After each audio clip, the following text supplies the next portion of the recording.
Hey guys, tonight we begin an extraordinary journey through history's most humbling moments. Moments that prove even the most powerful rulers on Earth weren't immune to life's most embarrassing endings. Picture this. You've conquered nations, commanded armies of thousands, built magnificent castles, and then you die on a toilet. I'm talking about kings and queens who ruled empires but couldn't escape the ultimate equalizer.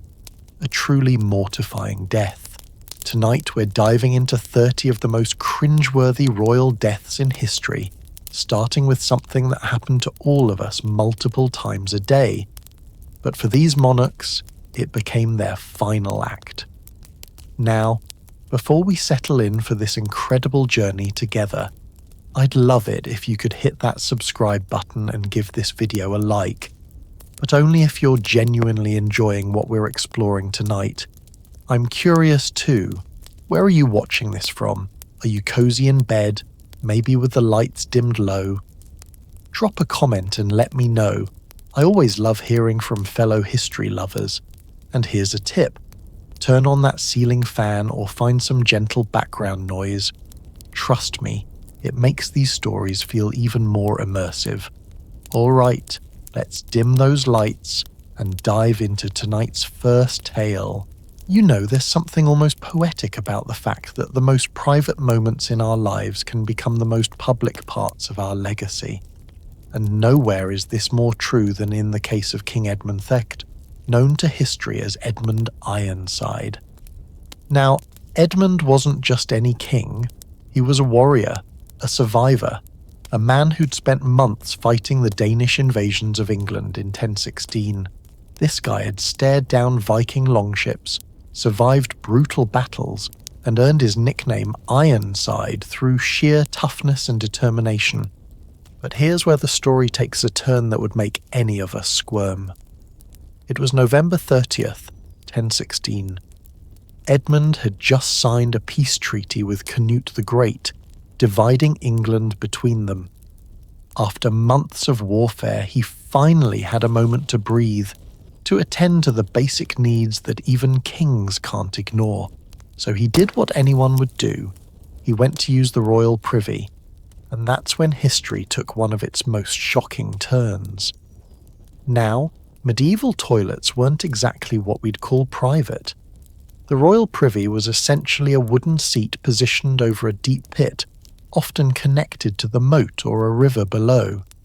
And here's the terrifying part. Someone was waiting down there. Hidden in the filth and darkness beneath the castle, an assassin had been lying in wait, armed with a spear or a long dagger.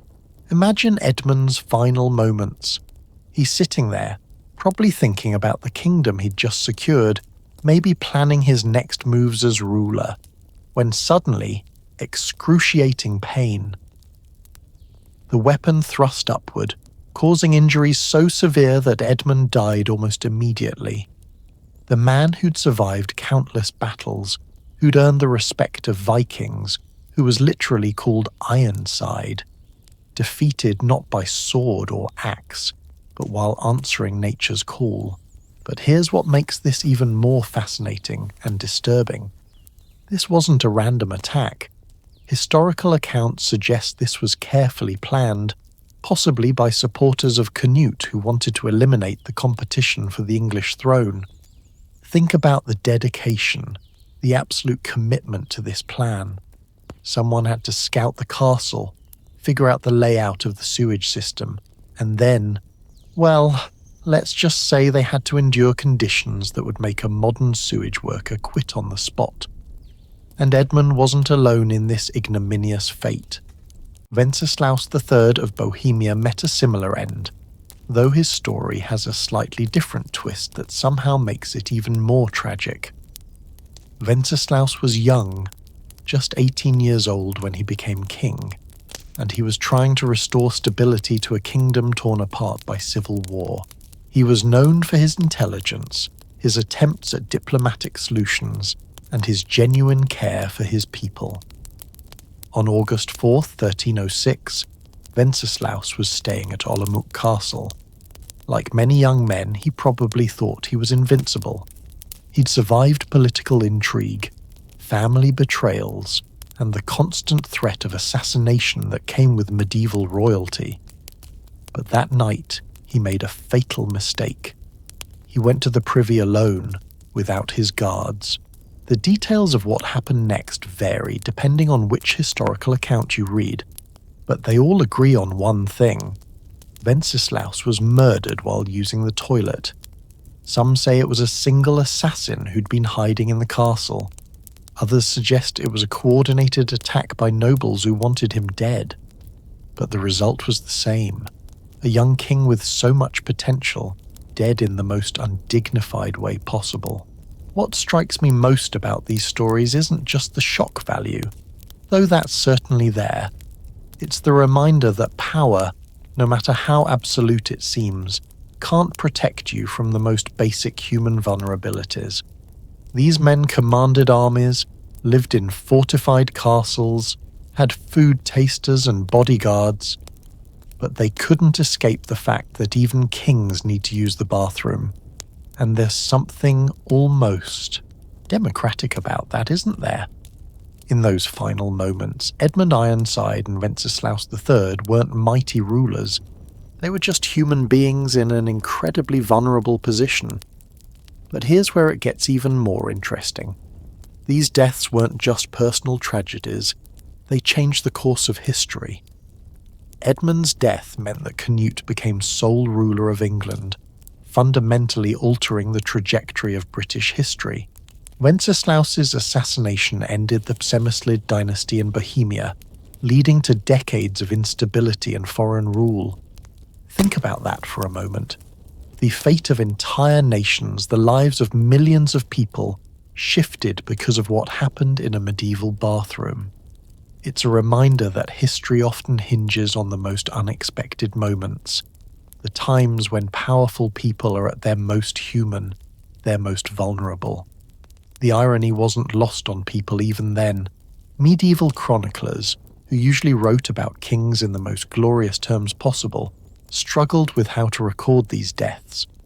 How do you maintain royal dignity while describing such an undignified end? Some tried to gloss over the details, others saw it as divine justice, a reminder that earthly power means nothing to God. And you know what? Maybe they had a point. These stories survive not because they're pleasant, but because they're profoundly human. They remind us that underneath all the crowns and ceremonies, the royal proclamations and golden thrones, these were people dealing with the same basic needs we all have. So the next time you're feeling anxious about an embarrassing moment in your own life, remember Edmund Ironside and Wenceslaus III. If they can be remembered for over 1,000 years and still maintain their place in history, despite dying on the toilet, well, maybe that little thing you're worried about isn't so bad after all. But these bathroom-related royal deaths were just the beginning of the embarrassment.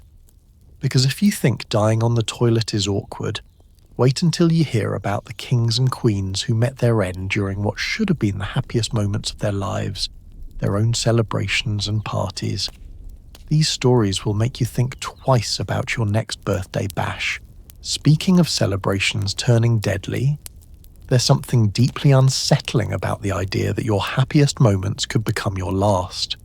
You plan the perfect party, invite your closest friends, maybe even find love, and then everything goes horribly, tragically wrong. It's almost like fate has a twisted sense of humor, doesn't it? Take King Alexander I of Greece, for instance. Now this is a story that sounds so bizarre, so utterly random, that if it were in a movie, you'd probably roll your eyes and say, come on, that would never happen in real life. But here's the thing about history. It's often stranger than any fiction we could imagine. It was October 2nd, 1920, and Alexander was living what many would consider a charmed life. He was young, handsome, recently married to a woman he truly loved despite massive political opposition. And he was king of a nation that was experiencing something of a renaissance. Greece was expanding its territory, the economy was growing, and Alexander, though only 27 years old, was proving himself to be a capable leader. But Alexander had a passion that many royals shared. He loved animals.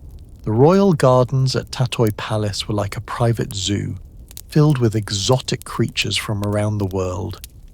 And on this particular afternoon, Alexander decided to take a walk through his beloved gardens with his dog, Fritz. It was supposed to be a peaceful moment, a brief escape from the pressures of ruling a kingdom. Now here's where the story takes a turn that would make anyone think twice about visiting a zoo. As Alexander strolled through the gardens, Fritz suddenly bolted toward a small enclosure. Inside were two Barbary macaques, basically large, powerful monkeys that had been gifts from various dignitaries. Fritz, being a dog, probably thought these were just unusual-looking creatures to play with. So he charged right into their space. Alexander, being a responsible pet owner, rushed to rescue his dog, but as he reached into the enclosure to pull Fritz away from the agitated monkeys, one of the macaques, later identified as a male named Petros, bit him. Not just a little nip, mind you. This was a serious bite that punctured the skin on Alexander's leg and hand. Now, if this happened today, Alexander would probably get some antibiotics, maybe a tetanus shot, and be back to royal duties within a week. But this was 1920, and our understanding of infection control was, let's just say, it wasn't what it is now. The bite became infected almost immediately. Within days, Alexander was running a high fever. The infection spread through his bloodstream, and despite the efforts of the best doctors in Greece and specialists rushed in from across Europe, Alexander died on October 25th, just 3 weeks after that fateful walk in the garden. But here's what makes this story even more tragic and historically significant. Alexander's death didn't just end a life, it changed the entire trajectory of Greek history. His father, Constantine I, returned to the throne, and within months, Greece was embroiled in a disastrous military campaign in Turkey that led to what historians call the Asia Minor catastrophe. Hundreds of thousands of Greeks died or were displaced, and the country's political landscape was permanently altered. All because a young king tried to save his dog from some monkeys. The irony wasn't lost on people at the time. One German diplomat famously quipped that it was the most extraordinary case in history where the bite of a monkey changed the fate of a nation. And you know what? He wasn't wrong. But if you think a monkey bite is a strange way for a celebration to turn deadly, wait until you hear about Attila the Hun. Now, Attila is one of those historical figures who seems almost mythical. This was a man who struck fear into the hearts of entire civilizations, who was called the Scourge of God by his enemies, who commanded an empire that stretched from the steppes of Central Asia to the gates of Rome itself. Roman emperors paid him tribute just to keep him from destroying their cities. So when Attila decided to get married in 453 AD, you can imagine it was quite the celebration. His bride was a young Gothic woman named Ildiko, and while some sources suggest she may have been taken against her will, others indicate this was a political alliance that Attila was genuinely excited about.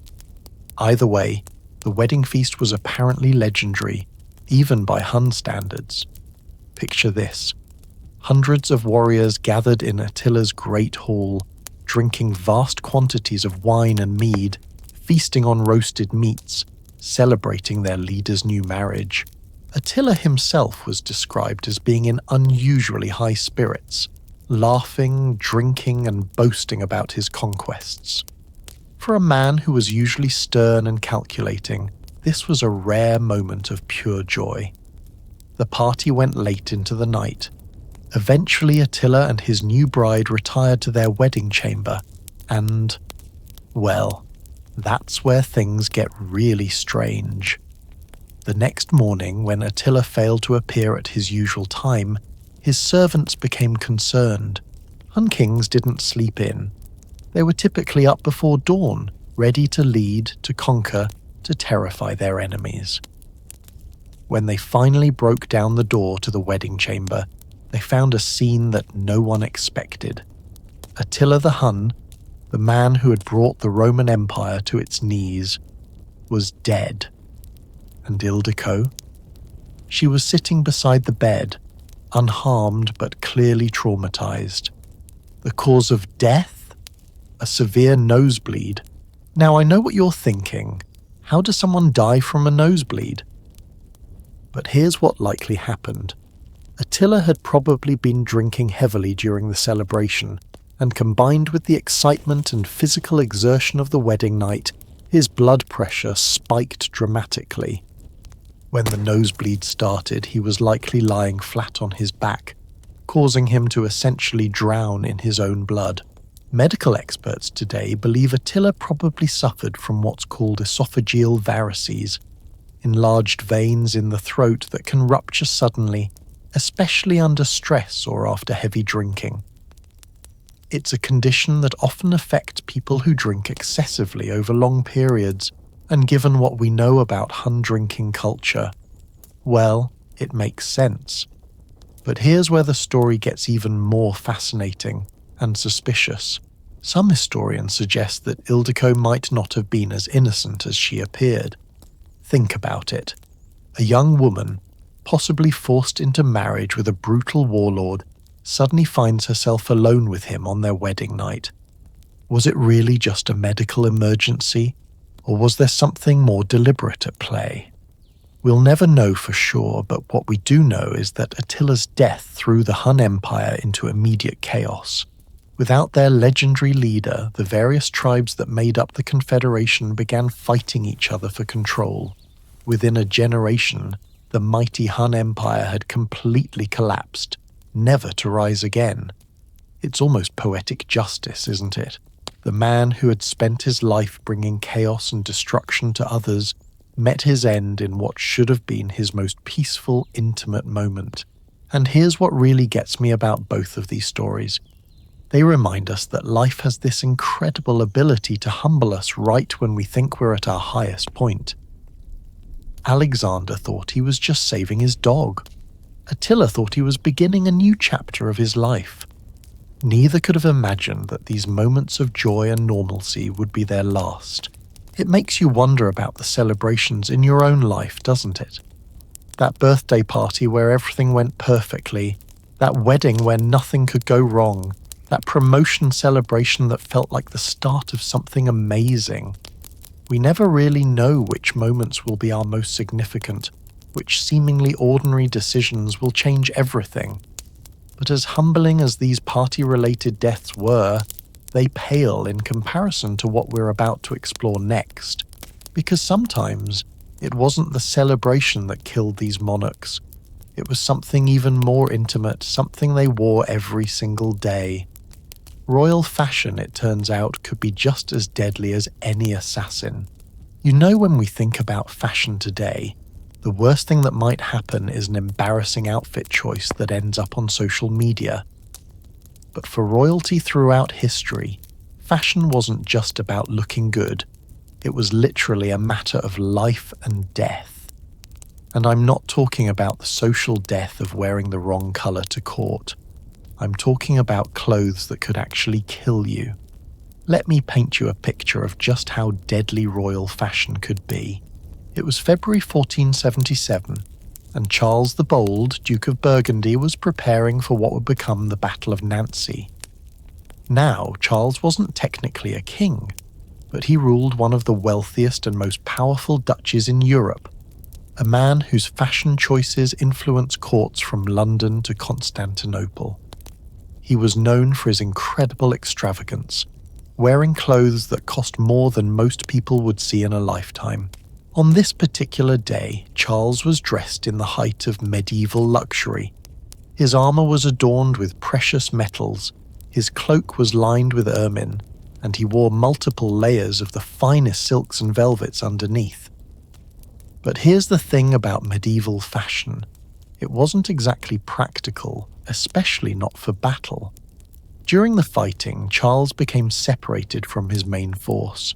His horse was killed beneath him, and he found himself on foot trying to escape through a frozen marsh. And this is where his fashion choices became fatal. The multiple layers of heavy, waterlogged clothing made it nearly impossible for him to move quickly. The ornate armor, designed more for show than protection, weighed him down like an anchor. When enemy soldiers found Charles 3 days later, he was frozen solid in the marsh, still wearing his magnificent clothes that had become his burial shroud. The irony: his body was so disfigured by the cold and partially eaten by wolves that he was only identified by his personal valet, who recognized the expensive garments. But that's just the beginning of fashion's deadly legacy in royal circles. The real fashion victim that haunts my dreams is Empress Elizabeth of Austria, known to her friends as Sisi. Now, Elizabeth was considered one of the most beautiful women in 19th century Europe. She was obsessed with maintaining her figure and her image, and she took fashion to extremes that would make modern influencers look positively casual. Elizabeth's daily routine was like something out of a horror movie disguised as a beauty regimen. Every morning she would be laced into a corset so tight that her waist measured just 19.5 inches, and this was a woman who was 5'8" tall. To put that in perspective, that's smaller than most people's neck circumference. She would fast for days to maintain this impossible silhouette, and she spent hours each day having her floor-length hair braided and arranged. But the corset was the real killer, literally. On September 10th, 1898, Elizabeth was walking along the promenade in Geneva, Switzerland, wearing one of her signature extremely tight corsets beneath a black dress. She was traveling incognito, trying to escape the pressures of court life for a few days. As she approached her steamship, a 25-year-old Italian anarchist named Luigi Lucchini approached her. Now, here's where the story takes a turn that perfectly illustrates how fashion can turn a survivable situation into a fatal one. Lucchini struck Elizabeth with what appeared to be a very thin, narrow file, essentially a needle-like weapon. Under normal circumstances, this might have been a painful but non-fatal wound, but Elizabeth's corset was laced so tightly that when the thin blade penetrated between her ribs, she literally couldn't feel it. The pressure from the corset masked the pain and prevented her from realizing how serious the injury was. She actually stood up, thanked the people who helped her, and continued walking toward her ship. It wasn't until she was on board and finally tried to loosen her corset that she collapsed. The thin blade had pierced her heart, but the tight corset had been acting like a pressure bandage, keeping her upright and preventing her from bleeding externally. Once the pressure was released, she bled to death within minutes. The ship's doctor later said that if Elizabeth had been wearing normal clothing, she would have immediately felt the wound, sought help, and likely survived. But her obsession with maintaining that impossibly tiny waist had essentially turned her into a walking time bomb. And here's what makes this even more tragic. Elizabeth was known for her intelligence, her poetry, her progressive political views. She spoke multiple languages fluently, was deeply involved in Hungarian politics, and was considered one of the most cultured women of her time. But she's remembered today largely for her beauty and her obsession with fashion. The very thing that made her famous ultimately killed her. The parallels to our modern world are almost eerie, aren't they? We live in an age where people undergo dangerous surgeries for the perfect Instagram photo, where influencers promote diet teas that can cause serious health problems, where the pressure to look perfect can drive people to extremes that would make Elizabeth's 19.5-inch waist look reasonable. But fashion wasn't always about tight corsets and heavy armor. Sometimes it was even more directly deadly. During the Renaissance, wealthy Europeans had developed a fashion for clothing that was literally toxic. The bright colors that were so prized, those brilliant greens, vivid reds, and stunning blues, were often achieved using poisonous substances. Emerald green dresses contained arsenic compounds, red fabrics were dyed with mercury, and the makeup, don't even get me started on the makeup. Queen Elizabeth I, for instance, painted her face with a mixture of white lead and vinegar to achieve that porcelain complexion that was considered the height of beauty. Over the years, this lead-based makeup slowly poisoned her, causing hair loss, tooth decay, and probably contributing to her famous fits of rage. She literally wore poison on her face every day for decades. And then there were the wigs. Oh, the wigs. In 18th century Europe, elaborate powdered wigs became all the rage. But these weren't just hairpieces. They were often infested with lice, fleas, and worse. The powder used to whiten them contained lead and other toxic substances. People would keep the same wig for months without proper cleaning, creating what were essentially toxic waste dumps on their heads.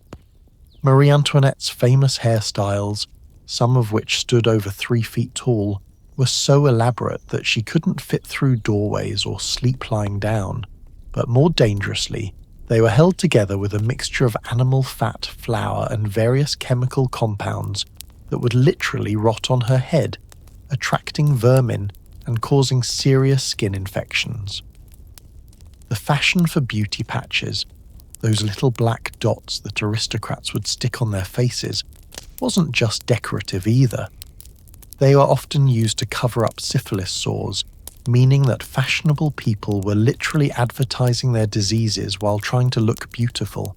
It's fascinating how fashion has always walked this fine line between beauty and danger, isn't it? We mock historical fashion choices while simultaneously bleaching our hair with chemicals that would horrify a medieval alchemist, or injecting our faces with substances that paralyze our muscles. But perhaps the most sobering lesson from these fashion victims is this: the very things we think make us powerful, beautiful, or impressive can become the instruments of our downfall. Elizabeth's corset was supposed to make her more attractive, but it prevented her from recognizing a fatal wound. Charles's magnificent armor was supposed to protect him, but it dragged him down into a frozen marsh. There's something almost poetic about the fact that our attempts to transcend our natural human limitations, to be more beautiful, more impressive, more powerful than nature intended, often end up highlighting just how fragile and human we really are. Next time you're struggling with a tight pair of jeans or uncomfortable heels, remember Elizabeth and Charles. At least your fashion choices probably won't kill you. Probably. But speaking of things that can kill you, fashion wasn't the only royal obsession that proved fatal. Sometimes the very abundance that came with power, the ability to have anything you wanted whenever you wanted it, became its own form of deadly trap. Because when you can eat literally anything your heart desires, sometimes your heart desires too much. There's something almost tragically human about the fact that unlimited access to anything you want can become your greatest weakness. Think about it. Most of us spend our lives dreaming about having endless resources, never having to worry about money or availability. But for royalty throughout history, that dream sometimes became a nightmare, especially when it came to food. Let me tell you about King Henry the Fan of England, a man who conquered Normandy, expanded his kingdom, and ruled for over 3 decades, but couldn't conquer his own appetite. Henry was known as Henry Beauclerc, Henry the Scholar, because he was one of the few kings of his era who could actually read and write. This was a man of intelligence, strategy, and remarkable political skill. He had successfully navigated the treacherous waters of medieval politics, survived multiple assassination attempts, and built one of the most stable kingdoms in 12th century Europe. But Henry had one weakness that would ultimately prove fatal: his absolute obsession with lampreys. Now, if you're not familiar with lampreys, let me paint you a picture that might make you lose your appetite. Imagine a creature that looks like a cross between an eel and something from your worst nightmare.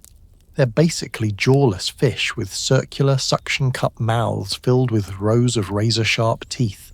They attach themselves to other fish and suck their blood like aquatic vampires. And Henry I? He thought they were absolutely delicious.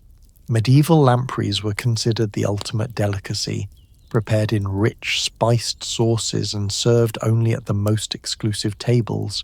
They were expensive, difficult to prepare properly, and had a flavour that were apparently, well, addictive isn't too strong a word. Henry would often demand them to be served multiple times a week, despite repeated warnings from his physicians. You see, medieval doctors, primitive as their knowledge was, had figured out that lampreys were incredibly difficult to digest. They're incredibly rich, high in oils and fats that the human digestive system struggles to process, especially in large quantities. Henry's personal physician, a man who'd studied at the medical schools in Salerno, repeatedly warned the king that his lamprey consumption was dangerous. But here's the thing about absolute power. It makes you feel absolutely invincible, even against your own body's limitations. In November of 1135, Henry was staying at his hunting lodge in Normandy when he received a fresh shipment of lampreys that had been specially prepared by his favourite cook. Despite feeling unwell earlier that day, he'd been complaining of stomach pains for weeks. Henry couldn't resist. According to the chronicler Henry of Huntingdon, the king ate of the lampreys, though they always disagreed with him, against the advice of his physician. What happened next was described by witnesses as both swift and agonizing. Within hours of the meal, Henry was doubled over in excruciating pain. His stomach, unable to process the rich, oily fish on top of what was likely an already compromised digestive system, essentially shut down.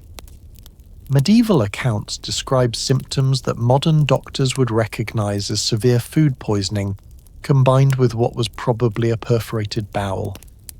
Henry lingered for a week, growing weaker each day, before finally dying on December 1st, 1135. The man who had survived battles, political intrigue, and family betrayals was ultimately defeated by his favourite meal.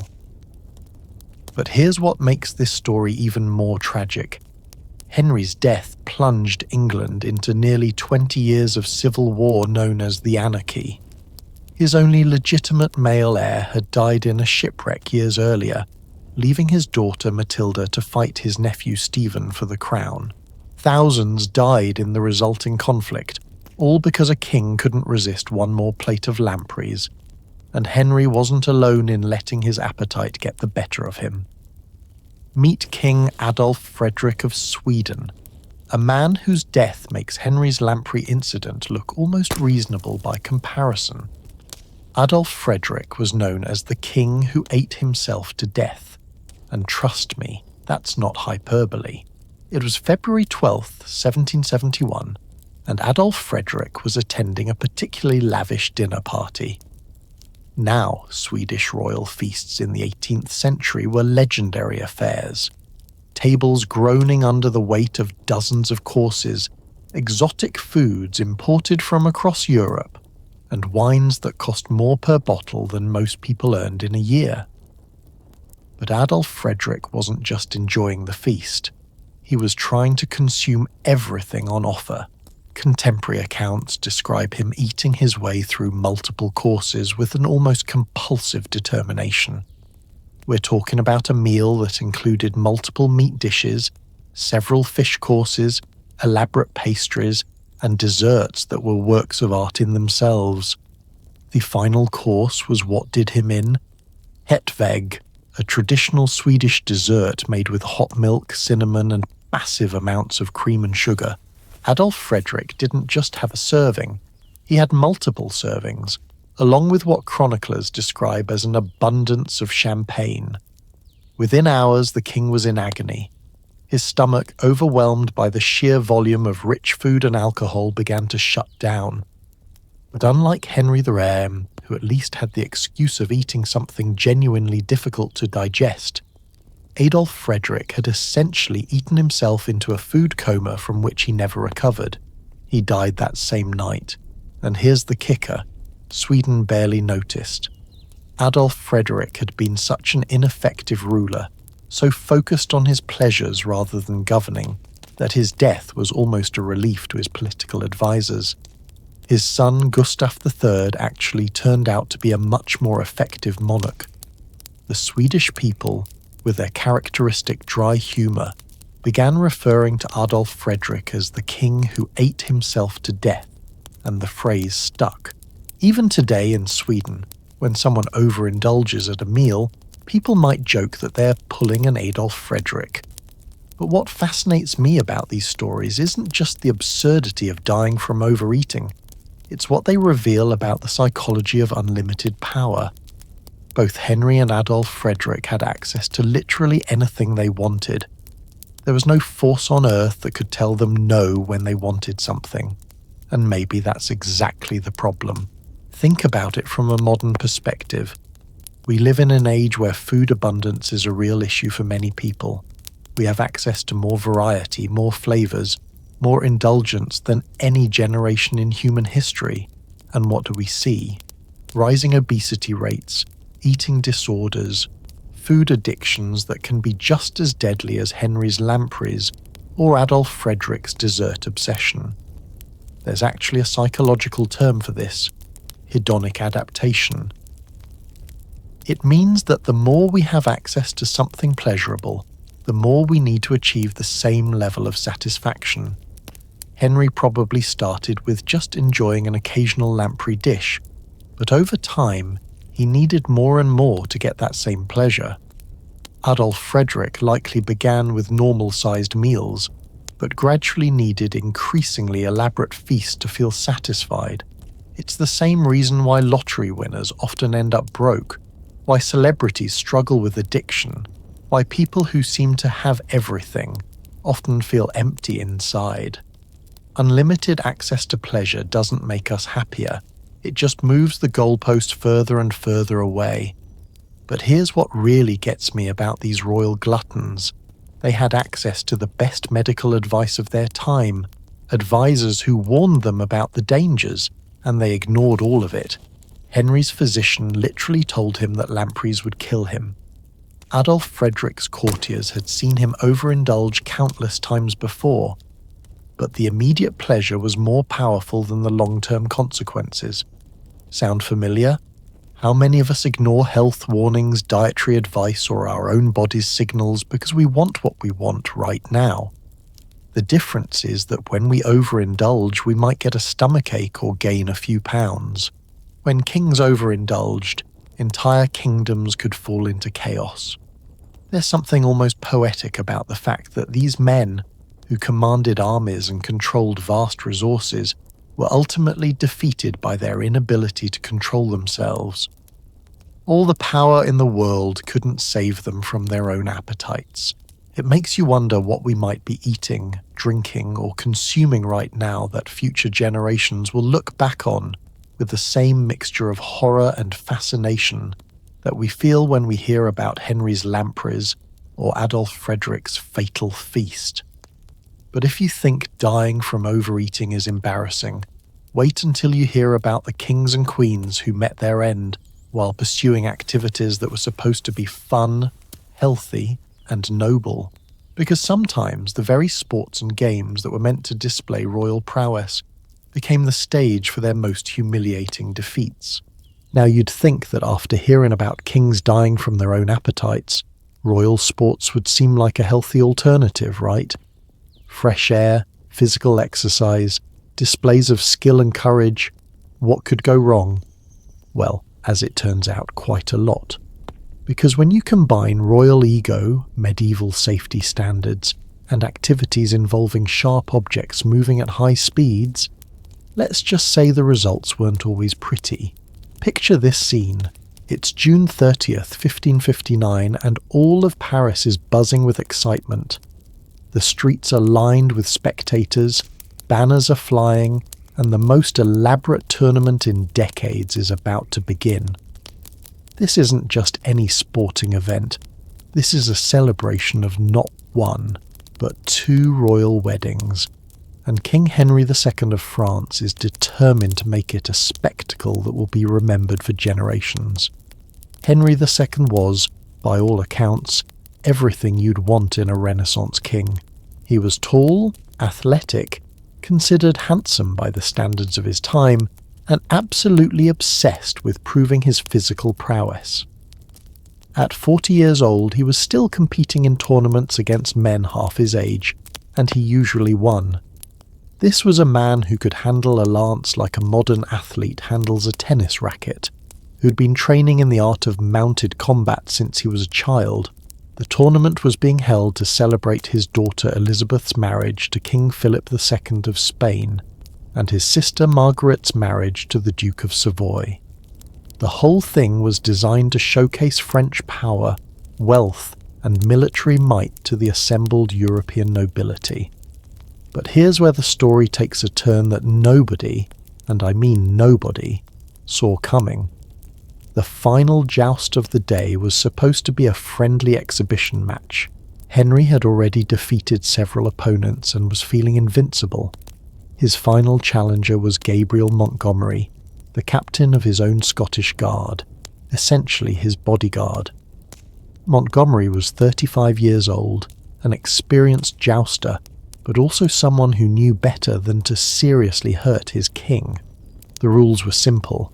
Two riders charge at each other with long wooden lances, trying to knock each other off their horses. The lances were supposed to shatter on impact. That was actually the goal. A clean break meant you'd hit your target squarely. What you definitely didn't want was for the lance to stay intact, because that could cause serious injury. As the two men lined up for their charge, something felt off to the spectators. Some later said they noticed Montgomery's lance looked different, possibly heavier, possibly not properly prepared. Others mentioned that Henry seemed distracted, possibly thinking about the celebration feast that would follow.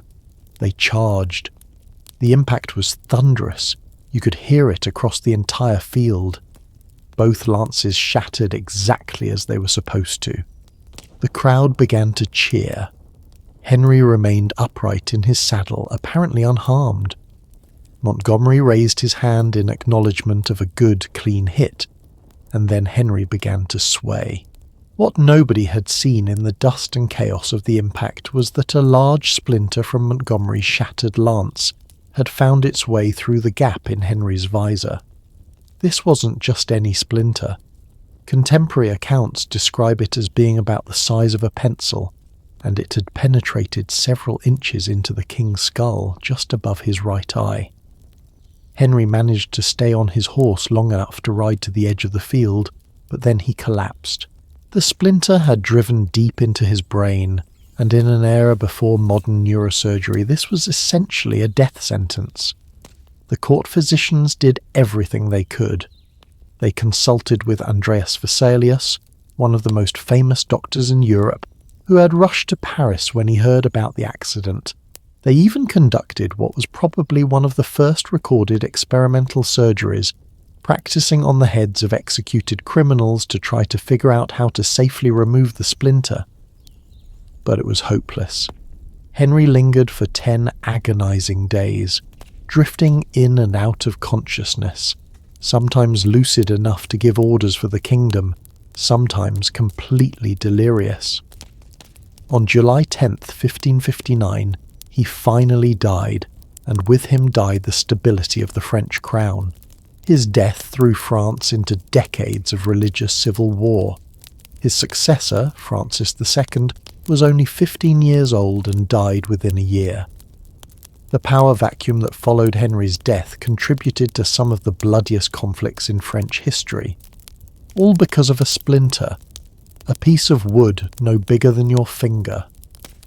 But here's what makes this story even more tragic, and more relevant to our modern world than you might think. Henry II didn't have to be in that tournament. He was the King of France, for crying out loud. He had professional knights who could have represented him. He had already proven his skill earlier in the day. This final joust was purely about ego. about proving that he was still the best, still the strongest, still the most skilled warrior in his kingdom, and that ego killed him. It's like a modern CEO insisting on doing their own stunts in a commercial, or a politician refusing to wear a bulletproof vest because it doesn't look strong enough. The very quality that probably helped Henry become a successful ruler, that refusal to back down, that need to prove himself, became the thing that destroyed him. But Henry's story isn't unique. Royal sporting accidents were surprisingly common, and often even more absurd. Take Prince Arthur of Wales, the older brother of the future Henry VIII. Arthur was supposed to be the future of the Tudor dynasty. Carefully educated, politically astute, and by all accounts a promising young leader. He married Catherine of Aragon in 1501, cementing an important alliance with Spain. But Arthur had a passion for hunting, which in medieval times wasn't just a hobby.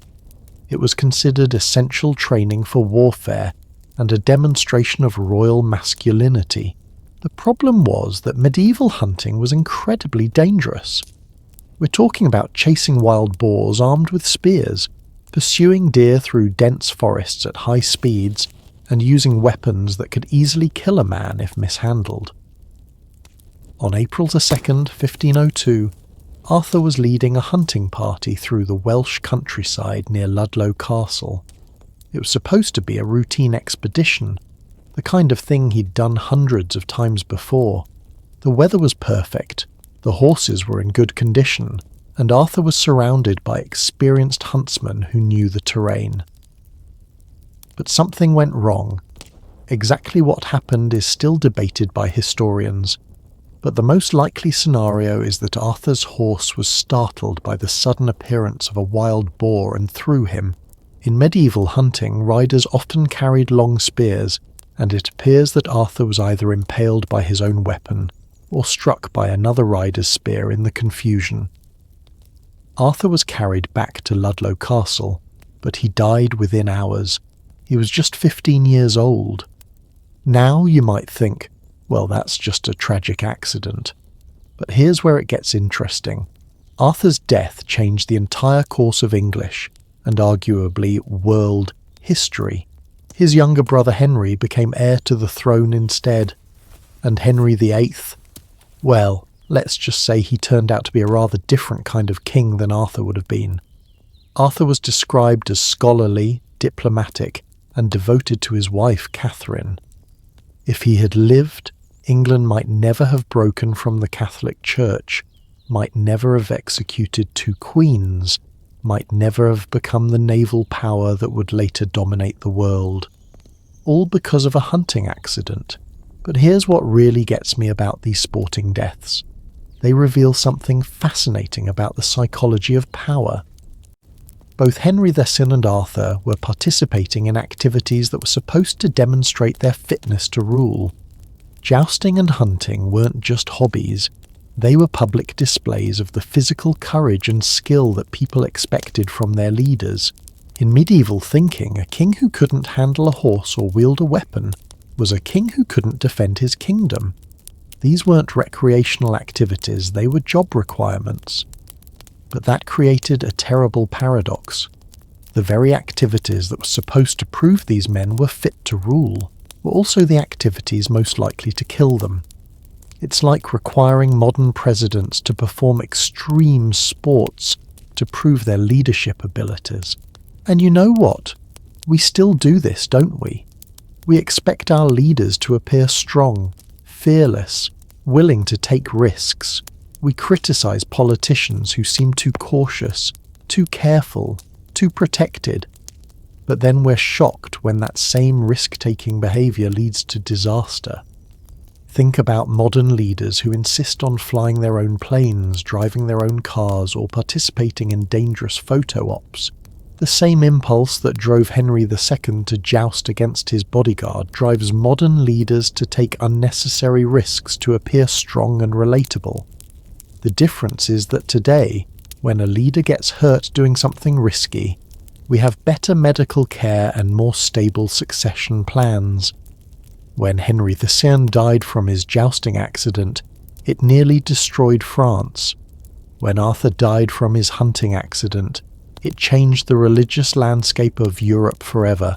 Sports were supposed to be the safe way for royalty to demonstrate their warrior credentials. No foreign armies, no political intrigue, just good, clean competition between friends. But as we've seen, sometimes the most dangerous enemy was the one you never saw coming, your own need to prove yourself. Still, at least these kings died doing something they loved, something that was supposed to keep them healthy and strong.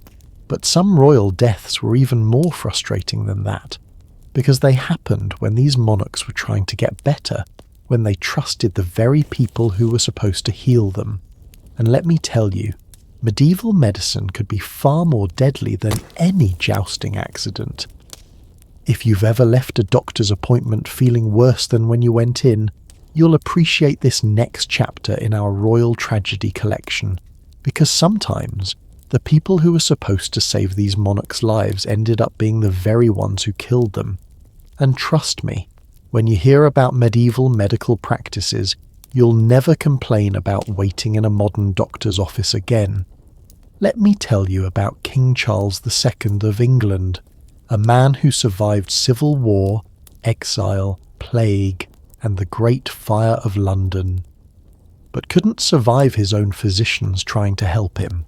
It was February 2nd, 1685, and Charles was doing what he did every morning, taking his daily walk through the gardens of Whitehall Palace. This was a man who, at 54, was still relatively healthy, still sharp-minded, still fully engaged in running one of Europe's most powerful kingdoms. He'd been up early, as was his habit, preparing for another day of meetings with Parliament, correspondence with foreign courts, and the endless political manoeuvring that came with being king. But as he was shaving that morning, something went wrong. Charles suddenly collapsed, convulsing violently. His attendants rushed to help him, and within minutes, the royal physicians were summoned. Now, these weren't just any doctors. These were the most educated, most experienced medical practitioners in England, men who had trained at the finest universities and served the royal family for years, and they absolutely panicked. What happened next reads like a medical horror story disguised as treatment. The royal physicians, determined to save their king's life, unleashed every single medical technique they knew, all at the same time. First, they bled him. And I don't mean a little bloodletting. They drained 16 ounces of blood from his arm, believing this would balance his humours. When that didn't work, they bled him again from the other arm. Then they applied heated cups to his shoulders to draw out more blood through his skin. But they were just getting started. Next, they gave him an emetic. Essentially, they poisoned him with antimony to make him vomit, believing this would purge the illness from his system. When he couldn't keep anything down, they gave him a purgative to make him evacuate his bowels. Then they gave him another emetic, then another purgative. Still not satisfied, they shaved his head and applied blistering agents to his scalp, chemicals that literally burned his skin, because they believed this would draw the sickness out through his head. They forced him to sniff hellebore, a plant that's basically a natural irritant to make him sneeze violently. They applied hot irons to the soles of his feet. And through all of this, Charles II, the man who had charmed his way back onto the throne, who had navigated some of the most complex political situations in English history, was conscious and aware of what was happening to him. For 4 days, this torture continued. The physicians, convinced they were saving their king, kept escalating their treatments. They gave him bezoar stones, essentially gallstones from animals that were believed to have magical healing properties. They administered goa stone, which was literally powdered bezoar mixed with precious metals. They tried extract of human skull, because apparently someone thought that would help. On February 6th, after 4 days of this treatment, Charles II finally died. But here's the thing that makes this story so tragic. Modern medical historians who have studied the case believe Charles probably suffered a stroke or heart attack. With proper rest, hydration, and supportive care, he might very well have recovered. Instead, his doctors essentially tortured him to death with kindness. The royal physician's diary from that week still exists, and it reads like a checklist of medieval medical disasters. Bled the king twice more.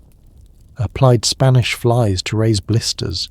Administered Peruvian bark. It's horrifying to read, because you can sense how desperately these men wanted to save their king, and how every single thing they did made him worse. But Charles II's case wasn't unusual for the time. Royal medicine in the 17th century was essentially a deadly combination of arrogance, ignorance, and good intentions. Take Queen Caroline of England, wife of King George II. Caroline was known for her intelligence. She was one of the most politically astute queens in British history, serving essentially as her husband's chief advisor on many matters. She spoke multiple languages, was deeply read in philosophy and science, and was considered one of the most cultured women of her era. But Caroline had a secret that would ultimately kill her, an umbilical hernia that she'd been hiding for years. Now, in modern times, an umbilical hernia is a relatively simple surgical procedure. It's often done as outpatient surgery, and most people recover completely within a few weeks. But in 1737, the idea of a queen allowing doctors to examine her abdomen, let alone perform surgery on it, was absolutely scandalous. Caroline was so embarrassed by her condition, so concerned about maintaining royal dignity, that she refused to let anyone examine her properly. She wore increasingly tight corsets to hide the growing bulge, which only made the problem worse. She self-medicated with various tonics and potions, none of which helped. For months, Caroline suffered in silence. She continued her royal duties, attended state functions, participated in court ceremonies, all while dealing with increasing pain and a growing medical emergency that she was too embarrassed to address properly. Finally, on November 9th, 1737, Caroline collapsed during a royal dinner. The hernia had become strangulated. Essentially, part of her intestine had become trapped and was dying. At this point, surgery was the only option, but it was far too late. The royal surgeons did their best, but they were operating on a patient whose condition had deteriorated for months, using techniques that were primitive even by 18th century standards, and without any form of anesthesia or antiseptic procedures. Caroline endured the surgery while fully conscious, biting down on a leather strap to keep from screaming. She lived for 11 more agonizing days before dying on November the 20th. Her last words were reportedly to her husband, "At least I have the satisfaction to see that the English love their queen." The tragedy is that if Caroline had sought treatment even 6 months earlier, she probably would have survived. The surgical techniques existed, crude as they were, but the combination of royal pride, medical embarrassment, and the social constraints of her era literally killed her. And here's what's really fascinating about these medical disasters. They reveal how even unlimited wealth and access to the best medical care of the time could be worse than no medical care at all. Charles II had 14 different physicians attending to him, men who had studied at Oxford, Cambridge, and European medical schools. Caroline had access to the finest surgeons in England, but their treatments were based on medical theories that were not just wrong, but actively harmful. Medieval and early modern medicine was built on the theory of the 4 humours: blood, phlegm, yellow bile, and black bile. Doctors believed that illness was caused by an imbalance of these humours, and that the way to cure someone was to restore balance through bloodletting, purging, vomiting, and other procedures that basically tortured the patient. The irony is that the poor, who couldn't afford medical care, often had better survival rates than the wealthy. When you couldn't afford a doctor, Your body had to heal itself naturally. When you could afford the best medical care available, you got bled, purged and poisoned until you died. It makes you think about our modern medical system, doesn't it? We have access to treatments that would seem like magic to Charles Dickens' physicians. We can replace hearts, cure cancers, and perform surgeries that would have been unimaginable even 50 years ago. But we also live in an era where medical errors are still a leading cause of death, where patients can be overtreated just as dangerously as they can be undertreated, where the pursuit of the latest and most expensive treatment isn't always better than careful, conservative care. Charles II and Caroline died because their doctors were trying too hard to help them. They died because they had access to too much medical intervention, not too little. It's a reminder that sometimes the most dangerous thing about being powerful is that people will do anything, absolutely anything, to try to save you, even when those very efforts are what's killing you. The next time you're tempted to demand the latest experimental treatment, or to doctor shop until you find someone who will give you the aggressive intervention you think you need, remember Charles II. Sometimes the best medicine is the simplest medicine. Sometimes the best doctor is the one who knows when not to intervene. But speaking of interventions that went tragically wrong, our next stories involve a different kind of risk-taking altogether. Because if you think medical malpractice is embarrassing, wait until you hear about the kings and queens who died because they just couldn't resist the call of forbidden love. They say love makes you do crazy things, but for royalty throughout history, love didn't just make them crazy, it made them dead. And I'm not talking about dying of a broken heart or pining away in some romantic tragedy. I'm talking about kings and queens whose pursuit of forbidden romance led them straight into the most embarrassing deaths imaginable. Love has always been complicated for royalty, hasn't it? Your marriage is a political alliance, your spouse is chosen for you, and your personal happiness is considered less important than international treaties. So when real passion enters the picture, when genuine attraction or forbidden love takes hold, well, let's just say royal hormones have been responsible for some truly spectacular disasters throughout history. Let me introduce you to Pope John XIII, a man whose story proves that even the supposed representative of God on earth wasn't immune to the deadly temptations of the flesh. Now, John XIII wasn't just any pope. He was possibly the most scandalous pontiff in the entire history of the Catholic Church, and that's saying something. Born Octavian, he became pope at the impossibly young age of 18 in the year 955. Not because of his spiritual devotion, but because his father was a powerful Roman noble who essentially bought him the position. John the Fool turned the papal palace into what contemporary chroniclers described as a brothel. He gambled with church funds, sold religious offices to the highest bidders, and was openly accused of conducting affairs with multiple women, including several who were married to prominent Roman citizens. But there was one woman who caught his attention more than all the others, a beautiful young noblewoman whose husband was frequently away on military campaigns. For months, John XIII had been conducting a passionate affair with her, meeting in secret chambers of the Lateran Palace, supposedly while conducting private religious consultations. On May 14th, 964, John XIII was enjoying one of these clandestine encounters. According to the Liber Pontificalis, a contemporary church chronicle, the Pope was in the middle of what the document delicately refers to as carnal relations when disaster struck. He suffered a massive stroke. Now imagine being this woman for a moment. You're having an affair with the Pope, already scandalous enough to potentially destroy your life and your family's reputation, and suddenly the most powerful religious figure in the world is convulsing and dying right there beside you.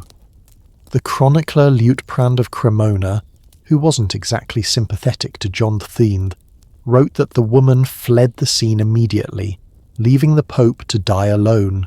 John the Hall lingered for 3 days, paralysed and unable to speak, before finally dying on May 17th. But here's the truly embarrassing part. The church couldn't exactly announce that their pope had died while committing adultery, so the official cause of death was listed as a sudden fever, and the circumstances were covered up for decades. The irony is almost too perfect, isn't it? The man who was supposed to be celibate, who preached about the sanctity of marriage and the dangers of lust, died in the very act he'd spent years condemning from the pulpit. But John Thruthein's death, embarrassing as it was, at least happened in private. Some royal love affairs ended much more publicly and much more violently. Enter King James III of Scotland, a man whose tragic story reads like a Shakespearean drama, except Shakespeare would probably have rejected it for being too unbelievable. James III had spent 18 years as a prisoner in England before finally returning to Scotland in 1424. During his captivity, he'd fallen genuinely in love with Joan Beaufort, an English noblewoman, and their marriage was considered one of the few genuine love matches among European royalty of the time. But here's where the story gets complicated. Upon returning to Scotland, James discovered that many of his nobles had grown quite comfortable ruling without a king. His attempts to centralise power and reduce the influence of the great families made him extremely unpopular among the Scottish aristocracy. One noble in particular, Walter Stewart, Earl of Atholl, had developed a deep hatred for James. Atholl was actually James's uncle, and he'd harboured ambitions of taking the throne himself. But rather than challenge James directly, Atholl decided to exploit what he saw as the king's greatest weakness, his romantic nature. Atholl discovered that James had been conducting a secret affair with a young woman at court, someone whose identity has been lost to history, but who was definitely not his wife. Medieval court records suggest she may have been one of Queen Joan's ladies-in-waiting, which would have made the affair even more scandalous. On February 20th, 1437, James was staying at the Dominican Friary in Perth when he received a message that his lover wanted to meet him urgently. The message claimed she was in danger and needed his help immediately.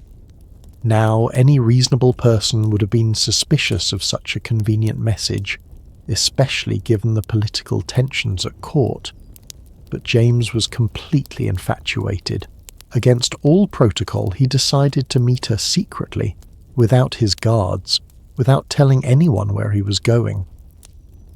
The meeting place was supposedly a hidden chamber, accessible through a series of underground tunnels beneath the friary. James, convinced he was rushing to save his beloved, made his way through these tunnels alone. It was a trap. Atholl's men were waiting for him in the tunnels. As James crawled through a narrow passageway, completely vulnerable and unable to defend himself, they attacked. Contemporary accounts describe a brutal assault. James was stabbed multiple times before finally being bludgeoned to death with hammers and axes. The woman? She never existed. The urgent message was a complete fabrication designed to lure James into a situation where he could be easily killed.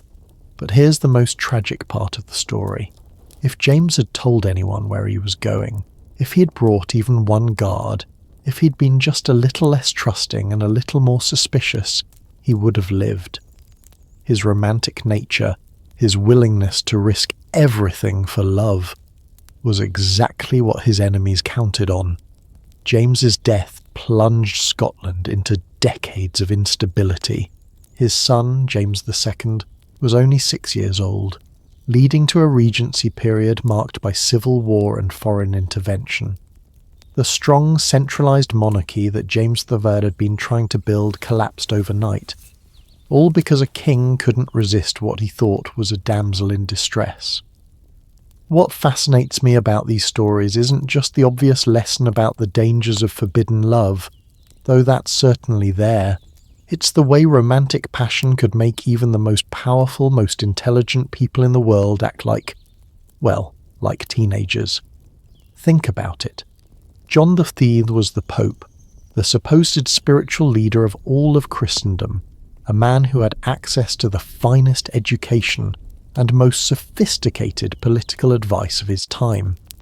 But when it came to his affair, he threw all caution to the wind. James, I was an experienced politician who had survived 18 years as a political prisoner, who had successfully negotiated his way back to power in Scotland, who understood better than most how dangerous court intrigue could be. But one message claiming his lover was in danger, and all that political wisdom went out the window. It's almost human, isn't it? In their final moments, these weren't mighty rulers or religious figures. They were just people who wanted to be wanted, who craved genuine connection in lives that were otherwise entirely political and transactional.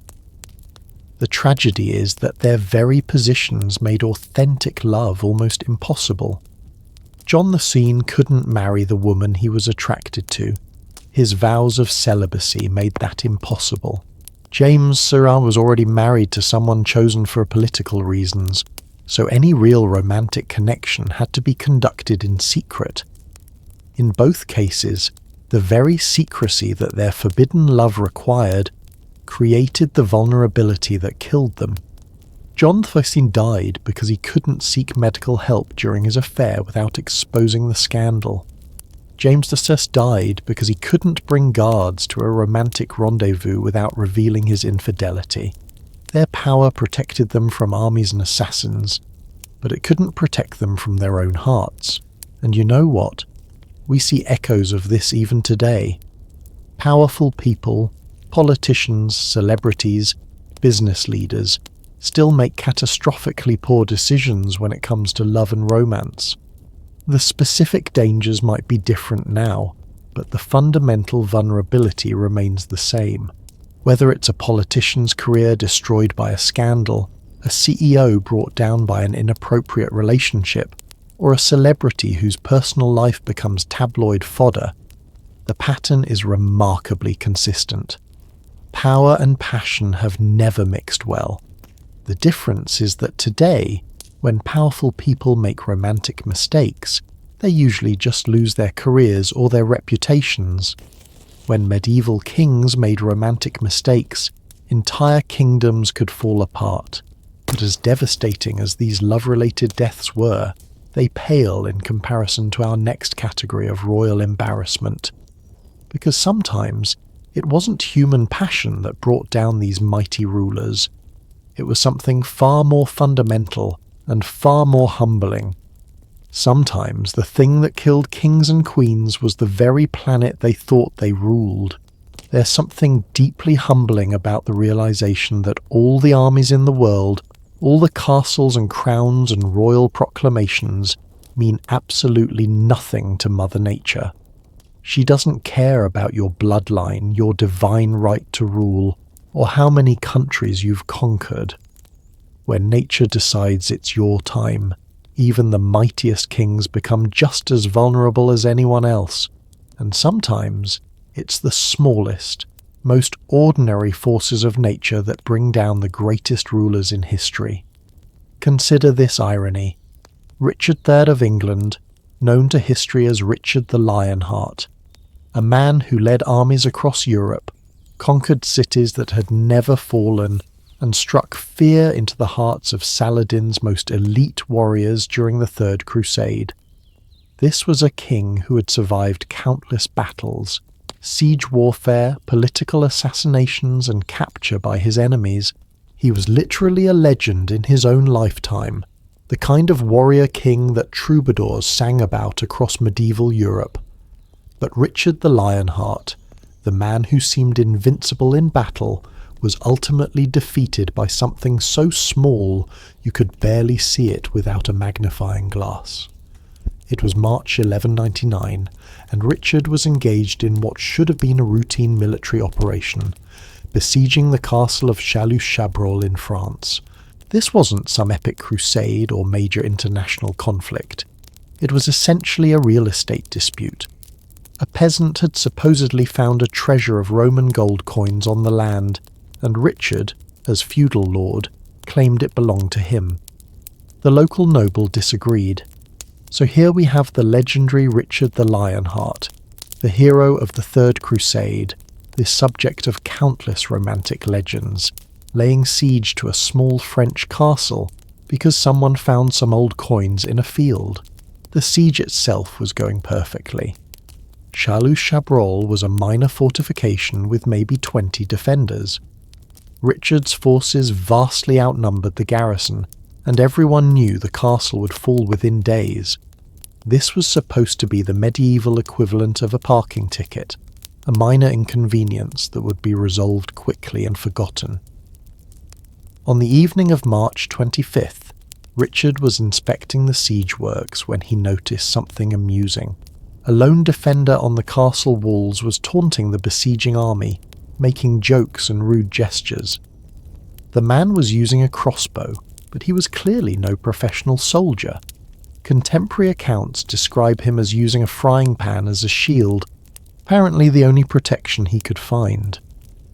Richard, amused by the defender's courage and humour, stood up in plain view to applaud the man's spirit. It was a gesture of good-natured respect for a brave enemy. Richard was wearing mail armour. He was surrounded by his own men, and he was well within what should have been safe distance from the walls. The defender, perhaps encouraged by the king's attention, took aim and fired. The crossbow bolt struck Richard in the left shoulder just above the collarbone. By all accounts, it wasn't a particularly severe wound. The bolt didn't penetrate deeply, and Richard was able to walk back to his tent under his own power. He was laughing about it, calling it a lucky shot and praising the defender's skill. This should have been a minor injury. Richard had suffered far worse wounds during the Crusades and recovered completely. Medieval crossbow bolts were a common hazard of siege warfare, and most warriors who survived them went on to fight for years afterward. But something went wrong. Medieval accounts are unclear about the exact details, but it appears that when Richard's personal surgeon tried to remove the bolt, he bungled the procedure. Either he broke off the head inside the wound, or he used unclean instruments, or both. What should have been a simple extraction became a disaster. Within days, the wound became infected. This was an era before antibiotics, before proper understanding of antiseptic procedures, before any real knowledge of how infections spread. Once infection set in, even the strongest warrior was essentially helpless. Richard lingered for 10 agonizing days as the infection spread through his body. The great Lionheart, who had faced down armies and conquered cities, spent his final days burning with fever, delirious with pain, dying slowly from what amounted to a tiny puncture wound. On April 6, 1199, Richard the Young died. The cause of death? A combination of infection, blood poisoning, and what was probably gangrene, all from a wound that should have been completely survivable. But here's what makes this story even more tragic and absurd. Before he died, Richard asked to meet the crossbowman who had shot him. When the man was brought before him, expecting to be executed, Richard pardoned him and gave him 100 shillings, praising his courage and skill. Richard the Lionheart's final act was to reward the man who had accidentally killed him with a lucky shot from a frying pan shield. The defender, by the way, was executed anyway as soon as Richard died, because Richard's followers weren't feeling quite so magnanimous about the whole situation.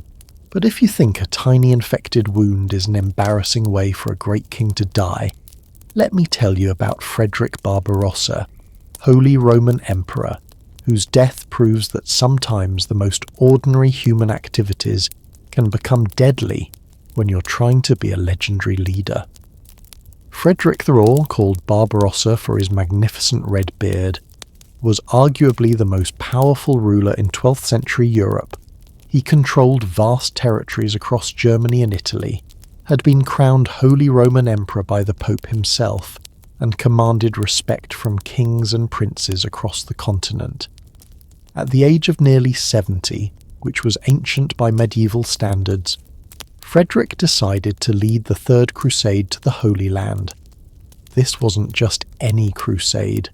This was the big one, the response to Saladin's recapture of Jerusalem. Frederick was leading what was probably the largest and best organised crusading army in history, an estimated 100,000 men marching overland from Germany to Palestine. The journey was going remarkably well. Frederick's army had successfully crossed Hungary and Bulgaria, defeated Byzantine forces in several battles, and was making steady progress through Anatolia, modern-day Turkey. Despite his advanced age, Frederick was proving that he was still every bit the warrior emperor who had dominated European politics for decades. On June 10th, 1190, the army reached the Salef River in Cilicia. It was a hot day, and the army had been marching for hours through difficult terrain. The river looked perfect for a rest stop. Clear, cool water flowing down from the mountains, an ideal place for the troops to refresh themselves and fill their water containers. Frederick, despite being the Holy Roman Emperor, despite being nearly 70 years old, despite having an entire army to think about, decided to take a swim. Now, medieval chronicles differ on exactly what happened next, but they all agree on the basic facts. Frederick entered the river, either to bathe or simply to cool off, and somehow ended up in water that was deeper and more treacherous than he expected. Some accounts say he suffered a heart attack brought on by the shock of the cold water. Others suggest he simply miscalculated the river's depth and current. The most detailed chronicle, by the monk Otto of St. Blasian, suggests that Frederick's heavy clothing and armour dragged him down when he lost his footing. Whatever the exact cause, the result was the same. Frederick Barbarossa, Holy Roman Emperor, veteran of countless military campaigns, leader of one of the largest armies in medieval history, drowned in a river while trying to take a bath. The immediate aftermath was catastrophic. Frederick's army, leaderless and demoralised, essentially fell apart overnight. Some soldiers tried to continue to the Holy Land under Frederick's son, but most simply gave up and went home. What had been the most formidable crusading force ever assembled turned into a confused, dispirited rabble within days. The Third Crusade, which might have succeeded with Frederick's massive army and experienced leadership, became a much smaller affair led primarily by Richard the Lionheart and Philip Augustus of France. And we already know how well that worked out for Richard. The irony is almost too perfect.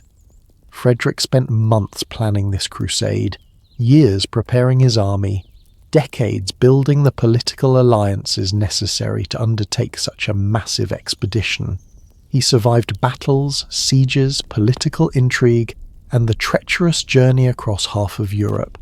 And then he died taking a bath in a river. What strikes me most about both of these stories is how they reveal the fundamental randomness of life, even for the most powerful people in history. Richard and Frederick weren't killed by their enemies, weren't defeated by superior military strategy, weren't brought down by political conspiracies. They were killed by the same forces that could kill any of us: infection and drowning.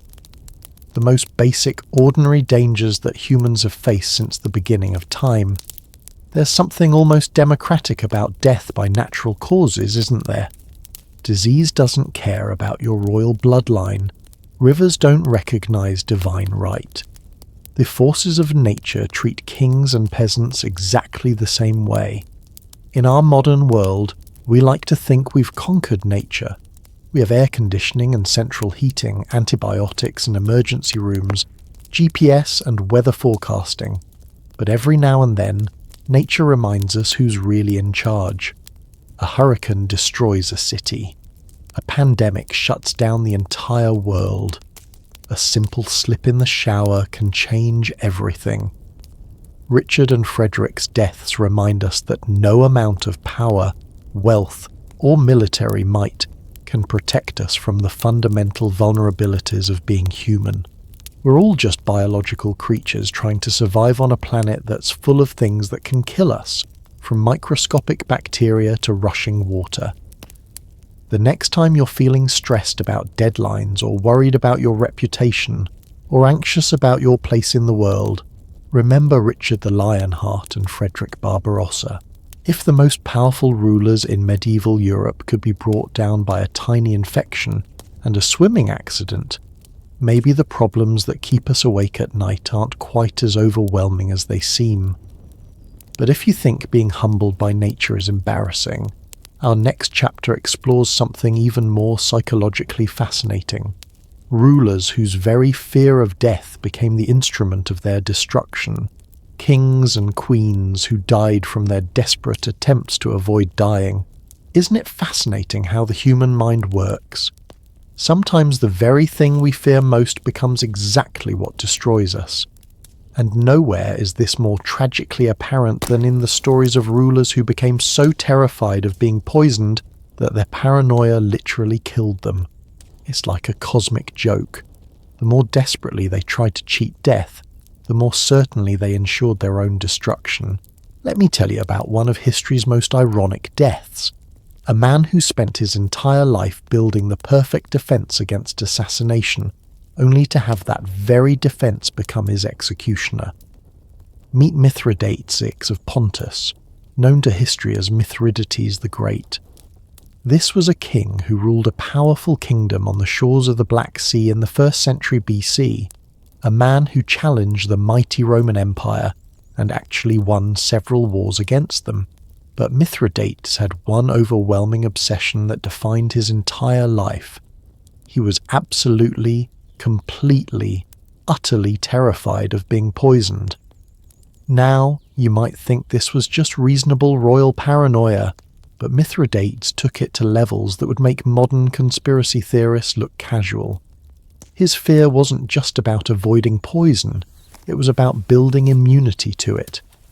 Every single day for over 40 years, Mithridates deliberately ingested small amounts of various poisons. Not just one or two, we're talking about dozens of different toxic substances, snake venoms, plant extracts, mineral compounds, fungal toxins. If it could kill you, Mithridates was probably taking a tiny dose of it with his breakfast. He called this his universal antidote, and he became famous throughout the ancient world for this practice. Roman historians wrote extensively about his poison experiments, and his daily routine became the stuff of legend. Mithridates would start each morning by consuming what amounted to a cocktail of deadly substances, carefully measured to build immunity without actually killing him. And it worked. Sort of. Over the decades, Mithridates became essentially immune to most known poisons. Rival kings who tried to assassinate him with poisoned wine found that he could drink entire bottles without effect. Roman agents who attempted to slip toxins into his food discovered that doses that would kill a horse barely made him feel queasy. Mithridates had achieved something that was practically unique in the ancient world. He had made himself poison-proof. He was probably the safest person on Earth when it came to assassination by toxic substances. But here's where the story takes a turn that would be hilarious if it weren't so tragic. In 63 BC, after decades of wars with Rome, Mithridates finally faced defeat.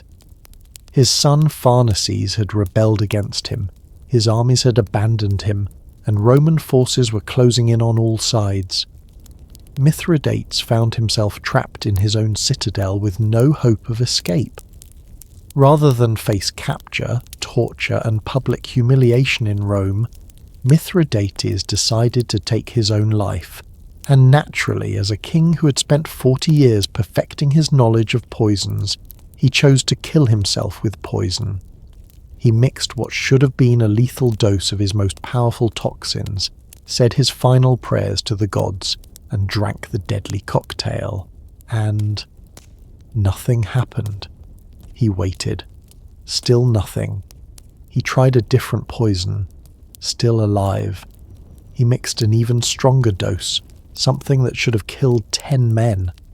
He remained frustratingly, embarrassingly alive. For over 4 decades, Mithridates had been so successful at building immunity to poisons that he had made it impossible to poison himself, even when he desperately wanted to die.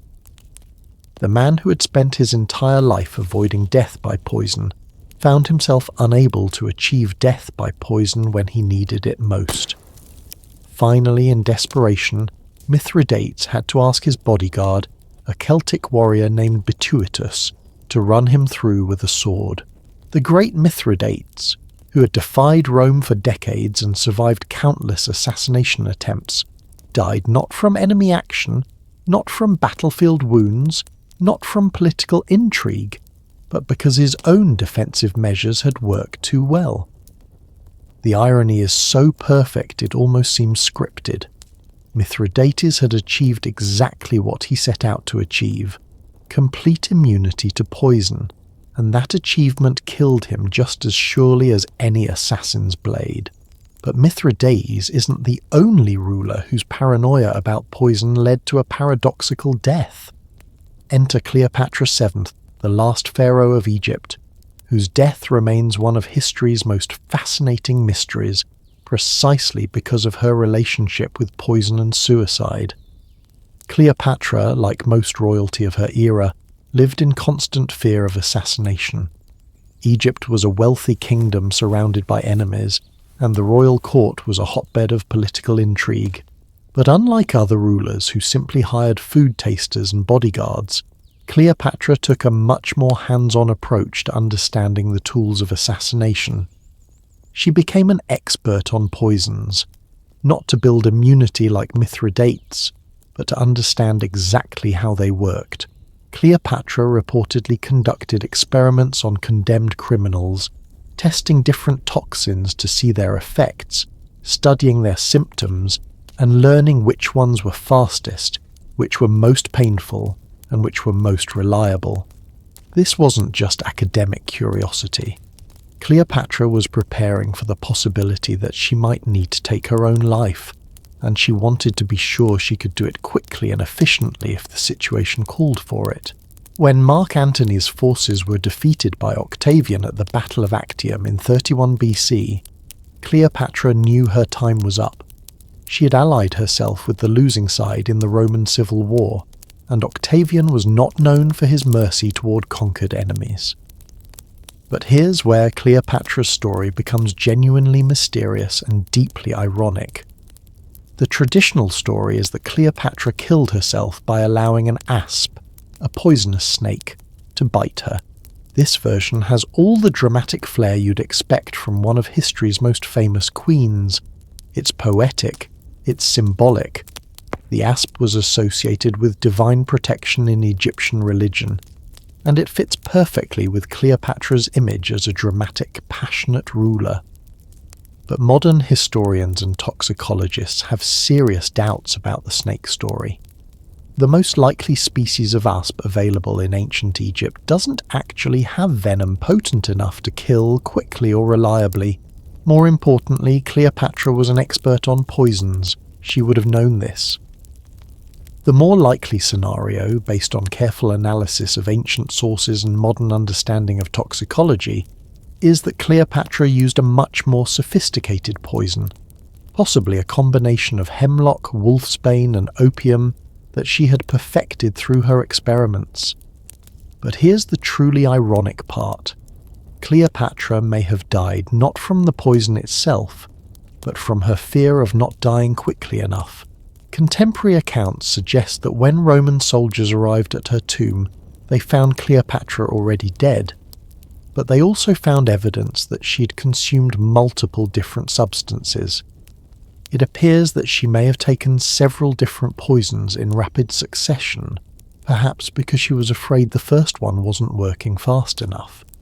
In other words, Cleopatra, like Mithridates, may have been killed by her own expertise with poison. Her deep knowledge of toxic substances, combined with her paranoia about being captured alive, led her to essentially overdose on suicide attempts. The woman who had spent years learning exactly how to kill people efficiently may have killed herself with her own overthinking. What fascinates me about both of these stories is the psychology behind them. Both Mithridates and Cleopatra were incredibly intelligent, well-educated rulers who understood the political realities of their time. They knew that poison was a real threat, and they took rational steps to address that threat. But somewhere along the way, their rational precautions became obsessions. Mithridates couldn't stop building immunity, even when that immunity became a liability. Cleopatra couldn't trust in simple solutions, even when complexity became dangerous. It's like watching people today who become so worried about home security that they install dozens of locks, cameras and alarm systems, only to accidentally lock themselves out or trigger so many false alarms that they ignore the real one.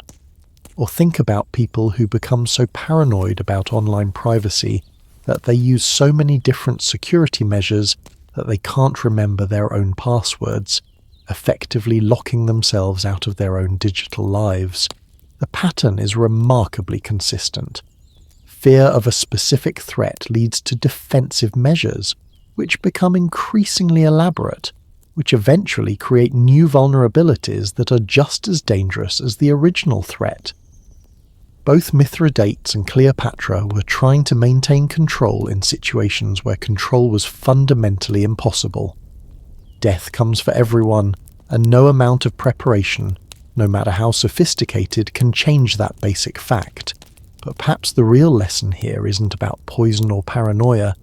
It's about the danger of letting fear drive our decisions. Both of these rulers made choices based not on what they wanted to achieve, but on what they wanted to avoid. And when avoidance becomes your primary strategy, you often end up creating exactly the situation you are trying to prevent. The next time you find yourself making decisions based primarily on fear, whether it's fear of failure, fear of judgment, fear of loss, remember Mithridates and Cleopatra. Sometimes the best defense against our fears is not to build higher walls, but to accept that some risks are simply part of being alive. But speaking of risks and unintended consequences, our next stories take us into even stranger territory, the realm of technological innovation, because sometimes the very tools that were supposed to make royal life safer, easier, and more impressive became the instruments of the most embarrassing deaths imaginable. You know what they say about being an early adopter. Sometimes you get the latest and greatest, and sometimes you get to be the guinea pig for technologies that aren't quite ready for prime time. For royalty throughout history, being on the cutting edge of innovation wasn't just about showing off their wealth and sophistication. It was about demonstrating their kingdom's technological superiority, their embrace of progress, their fitness to rule in a changing world. But as we're about to see, sometimes the price of being first was being dead. There's something almost prophetic about the way technology has always promised to make our lives better, safer, more efficient, only to occasionally deliver exactly the opposite. And this pattern was just as true in medieval times as it is today, except back then, when new technology failed, it often failed in spectacularly lethal ways. Let me introduce you to Pope John VI, a man whose death perfectly illustrates the dangers of being too enthusiastic about architectural innovation. John XXI, born Pedro Julio in Portugal, wasn't your typical medieval pope. Before taking holy orders, he had been a physician, philosopher, and scholar, one of the most educated men of his era. He had studied at the University of Paris, written treatises on medicine and logic, and was genuinely passionate about what we would today call scientific advancement. When he became pope in 1276, John XXI brought this same enthusiasm for innovation to his papal duties. He was determined to modernize the church, both intellectually and physically. One of his first major projects was the renovation of the papal palace at Viterbo, where he'd decided to establish a kind of medieval think tank, a place where scholars could gather to study medicine, astronomy, and natural philosophy. But John Vestifus wasn't content with simply renovating existing spaces. He wanted something revolutionary, something that would showcase the church's embrace of new ideas and new technologies. So he commissioned what was essentially an experimental architectural project, a private study and library that would incorporate the latest innovations in medieval building techniques. The centerpiece of this new construction was an ambitious ceiling design that used innovative engineering principles to create a large, unsupported span. Instead of traditional thick stone arches that required massive pillars, the new ceiling would use a complex system of interlocking beams and supports that would allow for a much larger, more open space. It was cutting-edge technology for 2077, the kind of architectural innovation that wouldn't become common for another century. John Ventiful was essentially commissioning the medieval equivalent of experimental smart building, complete with features that pushed the boundaries of what was considered possible. The construction took months, and John Ventiful was deeply involved in every aspect of the project. He consulted with the architects, reviewed the engineering plans, and even made suggestions based on his own studies of mathematics and natural philosophy. This wasn't just a building project. It was a statement about the intersection of faith, learning, and technological progress.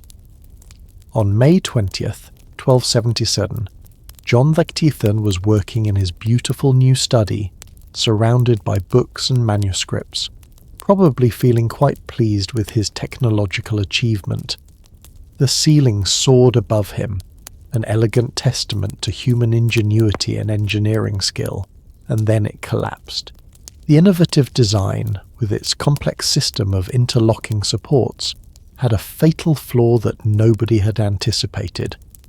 The mathematical calculations that looked perfect on paper didn't account for the way different materials would expand and contract with temperature changes, or how the building would settle over time, or a dozen other factors that medieval engineering simply didn't understand yet. The entire ceiling came down at once, crushing John Vestiful beneath tons of stone and timber.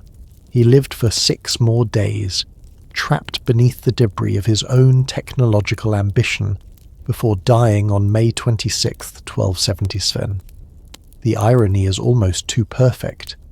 John Vestiful, a man who believed passionately in the power of human knowledge and innovation to improve the world, was killed by his own embrace of untested technology. The very study where he planned to advance human learning became his tomb. But here's what makes this story even more tragic and more relevant to our modern world. John Ventiful's death wasn't just a personal tragedy. It was a setback for scientific advancement that lasted for decades. The Church, understandably shaken by the Pope's death, became much more conservative about supporting experimental architecture and engineering projects. The message was clear: innovation is dangerous. Stick with traditional methods. Don't try to improve on techniques that have worked for centuries. It would be easy to dismiss this as medieval superstition, but think about how we react to technological failures today. When a new social media platform has privacy breaches, we question whether we should trust any social media. When self-driving cars have accidents, we wonder if human drivers are actually safer. When experimental medical treatments have unexpected side effects, we become skeptical of all new therapies. John Ventiful's death created a technology backlash that probably slowed architectural innovation for generations. But papal architecture wasn't the only field where royal enthusiasm for new technology proved deadly. During the late medieval period, as gunpowder weapons were becoming more common, many European rulers became fascinated with these powerful new technologies. Cannons could breach walls that had been considered impregnable. Early firearms could kill armoured knights who had previously been nearly invincible. This was revolutionary military technology, and every ambitious ruler wanted the latest and most powerful weapons. The problem was that early gunpowder technology was incredibly unpredictable and dangerous, even for the people using it. King James II of Scotland was one of the most enthusiastic adopters of cannon technology in 15th century Europe. He had imported the latest artillery from Flanders, hired the best gunners available, and was determined to use these new weapons to bring rebellious Scottish nobles to heel.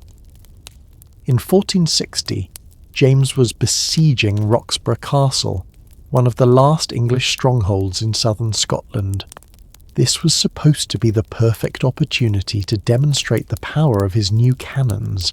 The castle's walls, which had withstood traditional siege weapons for centuries, would crumble before the might of gunpowder artillery. James was so excited about his new weapons that he insisted on personally supervising their operation. On August 3rd, 1460, he was standing directly beside one of his largest cannons when the gunners prepared to fire. Medieval cannons weren't exactly precision instruments. They were essentially large metal tubes stuffed with gunpowder and projectiles, with no sophisticated safety mechanisms, no quality control standards, and no real understanding of metallurgy or ballistics. When they worked, they were devastatingly effective. When they didn't work, the cannon exploded. James II was killed instantly by flying metal fragments from his own weapon. The king, who had been so eager to embrace new military technology, became one of its first royal casualties. But here's what makes James's death particularly significant. He died not because the cannon was poorly made or improperly loaded, but because he was standing too close to it. The gunners, who were experienced with these weapons, knew to keep their distance when firing. But James, as the king, insisted on having the best view of the action. His royal privilege, the right to be wherever he wanted, whenever he wanted, directly conflicted with the safety requirements of the new technology. And in that conflict, technology won.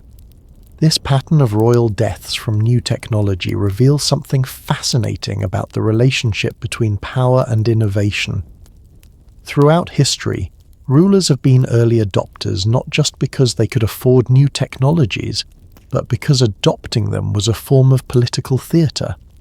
Using the latest innovations was a way of demonstrating that your kingdom was advanced, sophisticated, and forward-thinking. It showed your subjects and your enemies that you were on the cutting edge of human progress.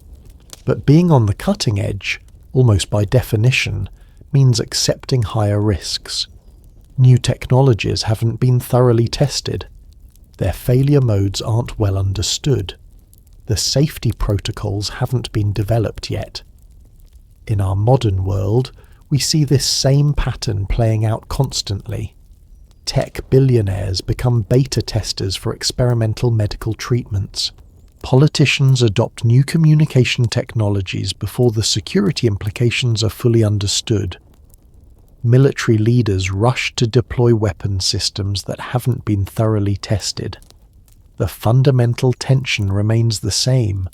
The pressure to be first, to be innovative, to demonstrate technological leadership often conflicts with the careful, gradual approach that would actually make new technologies safer. John van der Ven and James II both died because they were unwilling to wait for second-generation versions of their respective technologies. They wanted to be pioneers, to be remembered as leaders who embraced the future. And in a way, they got what they wanted. They are remembered as technological pioneers. It's just that they're also remembered as cautionary tales about the dangers of being too eager to embrace untested innovations. The next time you're tempted to buy the newest smartphone on launch day, or sign up for the latest social media platform, or try some experimental app that promises to revolutionize your life, remember Pope John XXIII and King James II. Sometimes it's better to let someone else be the guinea pig. But if you think technological failures are embarrassing ways to die, our next chapter delves into something even more psychologically complex: the strange relationship between divine authority and earthly mortality. Because some of the most ironic royal deaths in history happen to rulers who claim direct connection to God, only to meet their end in ways that seem to mock their very claims of divine protection. Throughout history, few things have been more politically powerful than the claim of divine authority. When a ruler could convince people that God himself had chosen them to rule, that their power came directly from heaven, that opposing them was essentially opposing the Almighty, well, that was about as close to absolute authority as you could get. But sometimes, the universe seems to have a sense of irony about these claims, and when rulers who proclaim themselves God's chosen representatives met their end in ways that seemed to mock their very assertions of divine protection, the results were both tragic and deeply unsettling to everyone who witnessed them. There's something profoundly disturbing about watching someone's most fundamental beliefs get contradicted by reality in the most public, brutal way possible. And that's exactly what happened to some of history's most religiously confident rulers.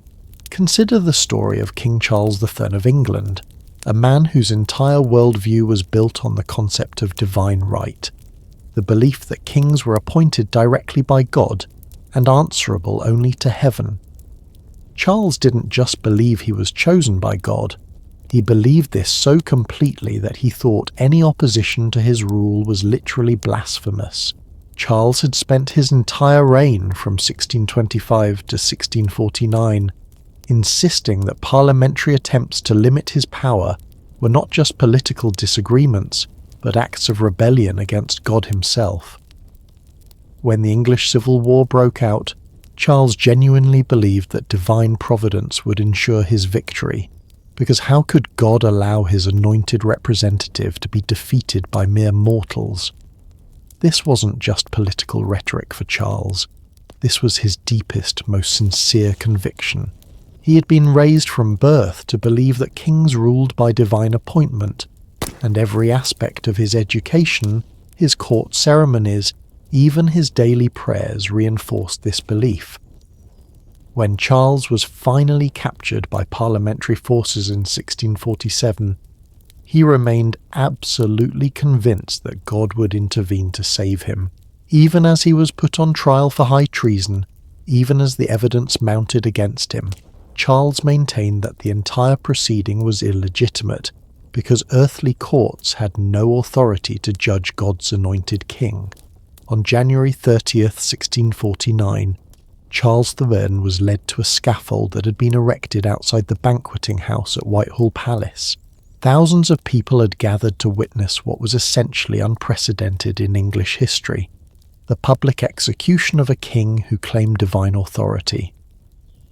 As Charles stepped onto the scaffold, he was still convinced that God would intervene at the last moment. Maybe the crowd would rise up to save him. Maybe his enemies would suddenly recognize the sacrilege they were about to commit. Maybe lightning would strike his executioners. Something surely would happen to vindicate his divine right. Charles made a final speech to the crowd, maintaining his innocence and his belief in divine kingship right up until the end. He declared that he was dying as a martyr for the ancient constitution and the rights of kingship that God had granted to monarchs. And then the axe fell. The crowd's reaction was immediate and visceral. Many people groaned audibly. Some fainted. Others dipped their handkerchiefs in the king's blood, either as relics or as evidence of what they had witnessed. But what struck many observers most powerfully was the silence from heaven. No divine intervention, no miraculous rescue, no signs or wonders. Just a man who had claimed to be God's representative on earth, dying like any other criminal. The execution of Charles III sent shockwaves across Europe precisely because it seemed to contradict everything that people had been taught about divine authority. If kings really were chosen by God, how could God allow one to be publicly beheaded by his own subjects? The psychological impact was enormous. For royalty across Europe, Charles's death raised terrifying questions about the nature of their own authority. If divine right couldn't protect the King of England, what did that say about their own claims to heavenly mandate? But Charles thus wasn't the only ruler whose death seemed to mock his religious convictions. Let me tell you about Emperor Julian, known to history as Julian the Apostate, whose story reads like a cosmic joke about the dangers of fighting against the prevailing religious currents of your time. Julian became Roman Emperor in 361 AD, at a time when Christianity had become the dominant religion of the empire under his predecessor, Constantine the Great. But Julian had a different vision. He wanted to restore the old pagan religions, to bring back the worship of the traditional Roman gods, to reverse what he saw as the Christian contamination of Roman culture. This wasn't just a political decision for Julian. It was a deeply personal religious crusade. He'd been raised as a Christian, but had become convinced that the old gods were calling him to restore their worship. Julian saw himself as a divinely appointed champion of traditional Roman religion, chosen by Jupiter himself to save the empire from Christian decadence. Julian threw himself into this religious revival with extraordinary enthusiasm. He reopened pagan temples that had been closed or converted to churches. He reinstated traditional sacrifices and festivals. He wrote philosophical treatises attacking Christian doctrine. He even tried to rebuild the temple in Jerusalem, believing this would disprove Christian prophecies about its permanent destruction. Julian was absolutely convinced that the old gods would reward his efforts with military victory and divine protection.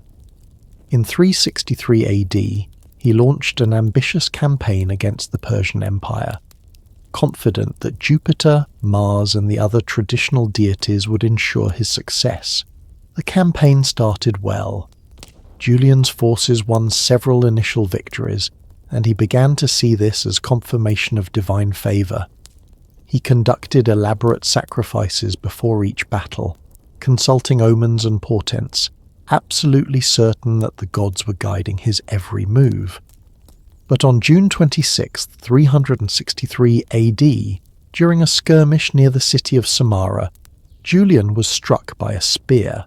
The wound was severe, piercing his liver, and as he lay dying in his tent, Julian reportedly gathered his strength to make one final statement. According to the Christian historian Theodore, Julian's last words were "Vicisti Galilee," "You have won Galilean," addressing Christ himself and acknowledging the failure of his attempt to restore paganism. Now, modern historians debate whether Julian actually said these specific words, but what's undeniable is the symbolic power of his death. Here was an emperor who had staked everything on the belief that the old gods would protect and guide him, who had seen himself as their chosen champion against Christianity, dying in battle while trying to prove their power. The irony was lost on no one. Julian had spent his entire reign arguing that the Christian God was weak, and that the traditional Roman deities were the true sources of imperial strength. His death in a failed military campaign seemed to suggest exactly the opposite. Within months of Julian's death, his successor Jovian had restored Christianity as the favoured religion of the empire. Julian's pagan revival collapsed almost immediately, and he became known to history as the Apostate, a cautionary tale about the dangers of opposing the divine will. What makes these stories so psychologically fascinating is the way they reveal the fundamental human need to believe that the universe has some kind of moral order, that good and evil are rewarded accordingly, that there's some cosmic justice operating in the world. When rulers like Charles I and Julian died in ways that seemed to contradict their religious claims, it created a crisis of meaning for everyone who witnessed it. If divine right was real, why didn't God protect his anointed king? If the old gods were truly powerful, why did they allow their champion to die in defeat? But here's what's really interesting. People found ways to interpret these deaths that actually reinforced their existing beliefs rather than challenging them. Christians saw Charles III's execution as either divine punishment for his sins or as martyrdom that would ultimately vindicate his cause. Pagans saw Julian's death as the result of his having angered the gods through some ritual error, not as proof that the gods didn't exist. In other words, even the most seemingly clear-cut examples of cosmic irony could be interpreted in multiple ways, depending on what you already believed.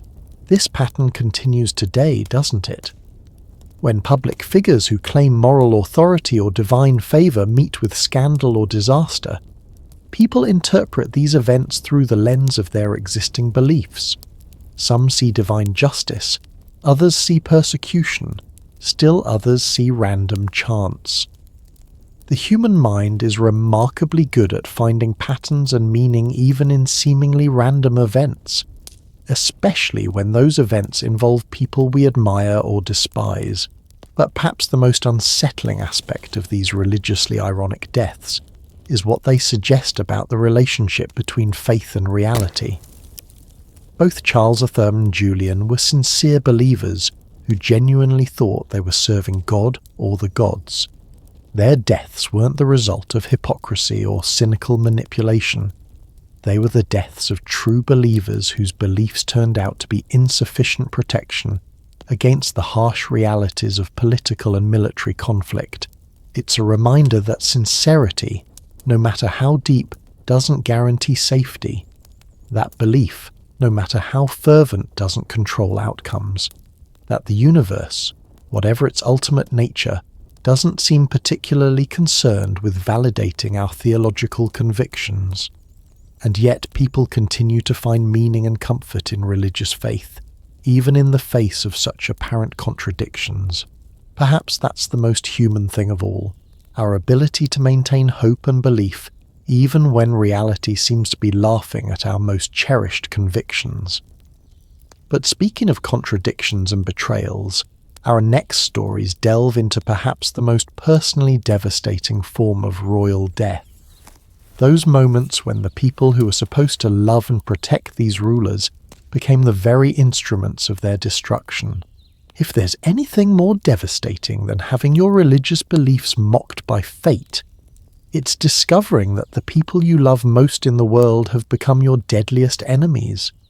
Betrayal by strangers is painful, but betrayal by family, that cuts deeper than any sword, and it leaves scars that go far beyond the physical. For royalty throughout history, whose very survival often depended on being able to trust a small circle of intimate advisors and family members, this kind of betrayal wasn't just personally devastating, it was often literally fatal. Family loyalty was supposed to be the one thing that monarchs could count on. Political alliances might shift, foreign enemies might attack, rebellious nobles might plot in the shadows, but surely your own blood relatives, the people who shared your lineage and your throne, would stand by you, right? Well, as we're about to see, sometimes the people who knew you best were exactly the people who knew how to hurt you most. Let me tell you about one of the most psychologically complex and personally devastating royal murders in English history. The death of King Edward II, a man who was literally destroyed by his own wife and son in a conspiracy so intimate and so cruel that it reads like something from a Shakespearean tragedy. Edward II became King of England in 1307, and from the very beginning, his reign was marked by what we might politely call unconventional choices. Edward was different from what people expected in a medieval king. He preferred the company of male favourites over traditional court politics. He was more interested in rural activities like thatching and hedging than in warfare and governance. Most scandalously, he had an openly intimate relationship with a Gascon knight named Piers Gaveston that shocked even the relatively permissive medieval court. Now, in the 14th century, this kind of behaviour wasn't just personally scandalous, it was politically catastrophic. The English nobility expected their king to be a warrior, a leader of men, someone who embodied traditional masculine virtues. Edward's relationship with Gaveston, and later with Hugh Despenser the Younger, created a crisis of confidence in royal authority that ultimately threatened the stability of the entire kingdom. But the person who was most directly affected by Edward's choices was his wife, Isabella of France, known to history as the She-Wolf of France. Isabella had been married to Edward as part of a political alliance between England and France when she was just 12 years old. She was beautiful, intelligent, and politically sophisticated, exactly the kind of queen that England needed. But Isabella found herself married to a man who seemed to have little interest in her personally, and even less interest in the kind of partnership that medieval royal marriages were supposed to represent. While Edward lavished attention, gifts, and political power on his male favourites, Isabella was increasingly marginalised and humiliated. For years, Isabella endured this situation with remarkable patience. She fulfilled her royal duties, bore Edward's children, and maintained the public facade of a successful royal marriage. But privately, she was growing increasingly resentful and increasingly determined to find a way to regain the power and respect that she felt Edward's behaviour had cost her. The breaking point came in 1325 when Isabella was sent to France to negotiate with her brother, King Charles IV, about disputed territories.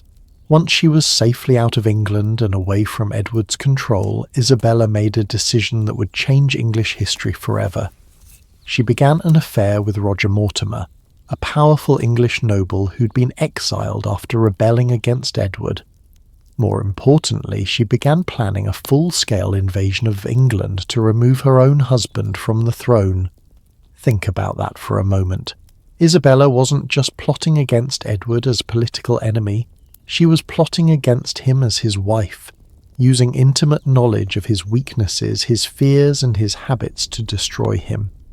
She knew exactly which nobles were dissatisfied with Edward's rule, exactly which military strategies would be most effective against him, exactly which psychological pressures would break his will to resist. In September 1326, Isabella and Mortimer landed in England with a small army. But they didn't need a large force, because Isabella had spent months secretly building a coalition of English nobles who were ready to abandon Edward. Her political intelligence network was devastating in its effectiveness, precisely because it was built on personal relationships and intimate knowledge of the royal court. Edward's resistance collapsed almost immediately. One by one, his supporters abandoned him, often switching sides to support Isabella's cause. Within months, Edward was captured, forced to abdicate in favour of his teenage son, Isabella's own child, and imprisoned in Berkeley Castle. But Isabella wasn't content with simply removing Edward from power. She wanted him dead, but she needed his death to appear natural or accidental. Having a former king murdered outright would create too many political complications, both domestically and internationally. What happened next, in September 1327, was one of the most brutal and psychologically twisted executions in medieval history. According to contemporary chronicles, Edward was held down by several men while a red-hot poker was inserted into his body through his rectum, burning his internal organs and causing an agonizing death that left no external marks on his body. The method was specifically chosen to humiliate Edward and to reference his rumoured homosexual relationships. It was a death designed not just to kill, but to mock, to degrade, and to send a message about what happened to kings who violated traditional expectations of masculine behaviour. Isabella, Edward's own wife, the mother of his children, had orchestrated this entire sequence of events. She had used her intimate knowledge of his character, his relationships, and his political vulnerabilities to systematically destroy him, and then she'd ensured that his death was as psychologically devastating as it was physically agonizing.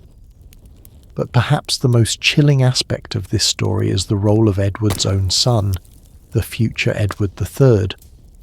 At just 14 years old, he was made complicit in his father's murder by being forced to formally approve his execution as the new king. Isabella had turned her own child into an accomplice in patricide. The psychological damage from this experience shaped Edward III for the rest of his life. He eventually turned against his mother and Mortimer, having them executed in turn, but the trauma of being forced to participate in his father's destruction left permanent scars. This pattern of family betrayal wasn't unique to English royalty. Roman history is filled with similar stories of intimate betrayal. Take the case of Julius Caesar, whose death represents one of the most famous family betrayals in all of history. When Caesar was assassinated on the Ides of March in 44 BC, many of the conspirators were men he had considered sons, protégés, or close friends. The most devastating moment came when Caesar saw Marcus Brutus among the assassins. According to the historian Suetonius, Caesar had been fighting back against his attackers until he saw Brutus approaching with a dagger. At that point, Caesar allegedly covered his head with his toga and stopped resisting, saying, "Et tu, Brute? And you too, Brutus?" Brutus wasn't just any conspirator. He was someone Caesar had mentored, protected, and treated almost like a son. Some historians even suggest that Brutus may have actually been Caesar's biological son, born from an affair with Brutus's mother. Whether or not that's true, the emotional relationship was certainly paternal. Caesar's final words weren't about the physical pain of the 23 stab wounds he received. They were about the emotional devastation of realizing that someone he loved and trusted had chosen to destroy him. What makes these family betrayals so psychologically devastating isn't just the personal pain, it's the way they reveal the fundamental loneliness and vulnerability that comes with absolute power. Edward II and Julius Caesar had armies, treasures, palaces, and the ability to command millions of people. But when it came to the most basic human need, to be loved and trusted by the people closest to you, their power was not just useless, it was actually counterproductive. Power created incentives for the people around them to see them as obstacles rather than as human beings. Isabella saw Edward not as her husband but as the barrier to her own political ambitions. Brutus saw Caesar not as his mentor but as a threat to the Roman Republic. The very intimacy that should have protected these rulers became the weapon used to destroy them. Isabella knew exactly how to manipulate Edward's emotions and exploit his political weaknesses because she had lived with him for 20 years. Brutus knew exactly when and where Caesar would be most vulnerable because Caesar trusted him completely. In our modern world, we see echoes of this same dynamic in family businesses that are destroyed by succession disputes, in political dynasties torn apart by competing ambitions, in celebrity families where love and money become impossibly entangled. The fundamental human challenge remains the same. How do you maintain authentic relationships when you have something that other people want? How do you trust people who might benefit from your downfall? How do you distinguish between love and calculation when the two become intertwined? Edward II and Julius Caesar never solved this puzzle, and their failure cost them everything. Their stories remind us that power, no matter how absolute it seems, can't protect us from the most basic human vulnerabilities. In fact, it often makes those vulnerabilities more dangerous, not less. The next time you're dealing with family conflict or questioning someone's motives, remember that even kings and emperors struggled with these same fundamental questions about trust and betrayal. The stakes might be different, but the emotional dynamics are remarkably consistent across time and culture. But as heartbreaking as family betrayal can be, our next chapter explores a different kind of character flaw that proved just as deadly for royal rulers: the dangerous combination of excessive pride and the refusal to recognize one's own limitations. Because sometimes, the deadliest enemy a king could face was his own ego. Pride, they say, comes before the fall. But for royalty throughout history, pride didn't just come before the fall, it often orchestrated the entire tragic performance.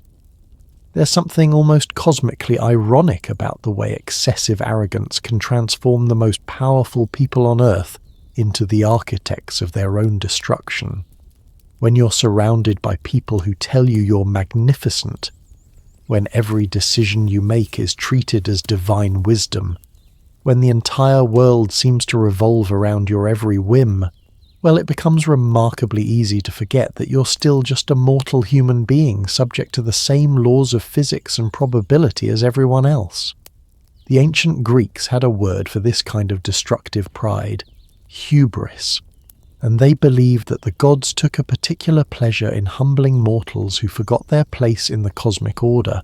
Whether or not you believe in divine intervention, the historical record suggests that reality has a way of delivering some pretty harsh lessons to rulers who let their egos get too far ahead of their common sense.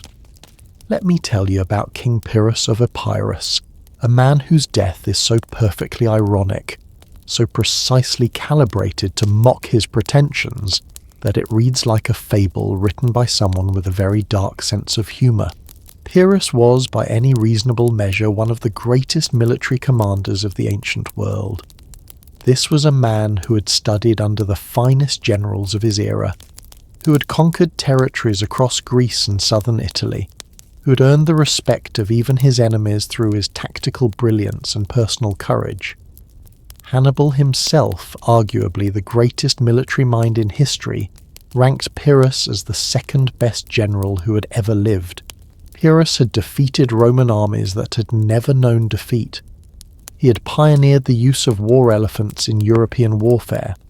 He had proven that the supposedly invincible Roman legions could be outmaneuvered and outfought by a sufficiently skilled commander. But here's the thing about Pyrrhus. His very success had gone to his head in a way that was both spectacular and ultimately fatal. By 272 BC, Pyrrhus had become convinced that he was essentially invincible. He had won so many battles against such overwhelming odds that he had begun to believe that victory was simply his natural state, that defeat was literally impossible for someone of his superior abilities. This wasn't just military confidence. This was a complete transformation of his personality. Pyrrhus had begun to treat warfare like a casual hobby, taking on increasingly difficult challenges not because they served any strategic purpose, but simply because he enjoyed demonstrating his superiority over lesser commanders. In 272 BC, Pyrrhus decided to intervene in a civil war in the Greek city of Argos. Now, this wasn't some grand campaign of conquest or defence. Argos was a relatively minor city, and the conflict there was essentially a local political dispute. For someone of Pyrrhus's stature, getting involved in this fight was like a world champion boxer deciding to compete in a high school tournament. But Pyrrhus couldn't resist the opportunity to show off his skills one more time. He led his army to Argos and quickly became involved in street fighting within the city itself, something that any competent military commander would have avoided, since urban warfare negates most of the tactical advantages that had made Pyrrhus famous. Street fighting is chaotic, unpredictable, and dangerous for everyone involved, regardless of their skill level. It's the kind of combat where luck matters more than strategy, where a random event can kill even the most experienced warrior. But Pyrrhus was so convinced of his own invincibility that he insisted on personally leading his troops through the narrow streets of Argos, putting himself in the most dangerous possible position because he believed that his presence would guarantee victory. According to the historian Plutarch, who wrote a detailed account of these events, Pyrrhus was fighting in a narrow street when he became engaged in single combat with an Argive warrior named Eurylochus. This should have been easy for Pyrrhus. He was one of the finest individual fighters of his generation, experienced in personal combat and confident in his abilities.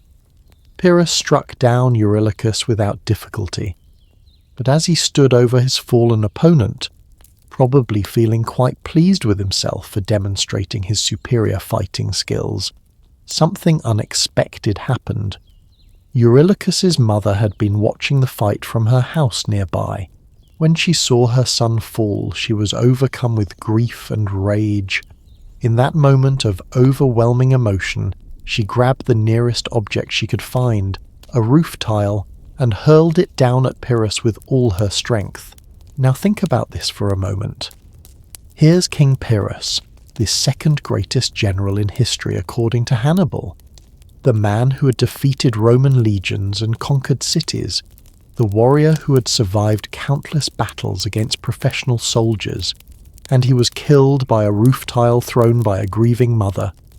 The tile struck Pyrrhus in the head, stunning him and knocking him from his horse. Before he could recover, enemy soldiers swarmed over him and finished him off. Pyrrhus of Epirus, the military genius who had never lost a major battle, died because he was too proud to avoid an unnecessary street fight and too arrogant to consider that even the most ordinary people could pose a threat under the right circumstances. The irony is so perfect it almost seems scripted. The great conqueror, brought low by the most humble of projectiles, thrown by the most ordinary of people, motivated by the most basic of human emotions.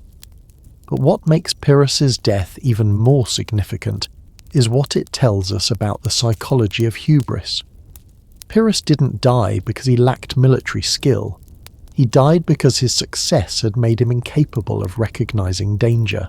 When you've won every major battle you've ever fought, when you've defeated armies that seemed impossible to defeat, when your very name strikes fear into the hearts of your enemies, it becomes psychologically difficult to take seriously the possibility that you might be vulnerable to something as random as a roof tile thrown by an angry mother. Pyrrhus had developed what psychologists today would recognize as a classic case of overconfidence bias, the tendency to overestimate your own abilities and underestimate risks. But in his case, this cognitive bias was amplified by years of genuine success and constant reinforcement from people who depended on maintaining his good opinion. This pattern of hubris leading to downfall wasn't unique to Pyrrhus. Roman history is filled with emperors who met similar fates. Take Emperor Caligula, who became so convinced of his own divine status that he lost all sense of basic political reality. Caligula genuinely believed that he was a god walking among mortals, and he acted accordingly. He demanded that people worship him. He appointed his horse as a consul. He declared war on Neptune and ordered his soldiers to collect seashells as spoils of victory. But more dangerously, Caligula's belief in his own divinity made him completely careless about personal security. He believed that his divine status protected him from mortal dangers, so he regularly appeared in public without adequate guards, treated potential enemies with casual disdain, and ignored obvious threats to his safety.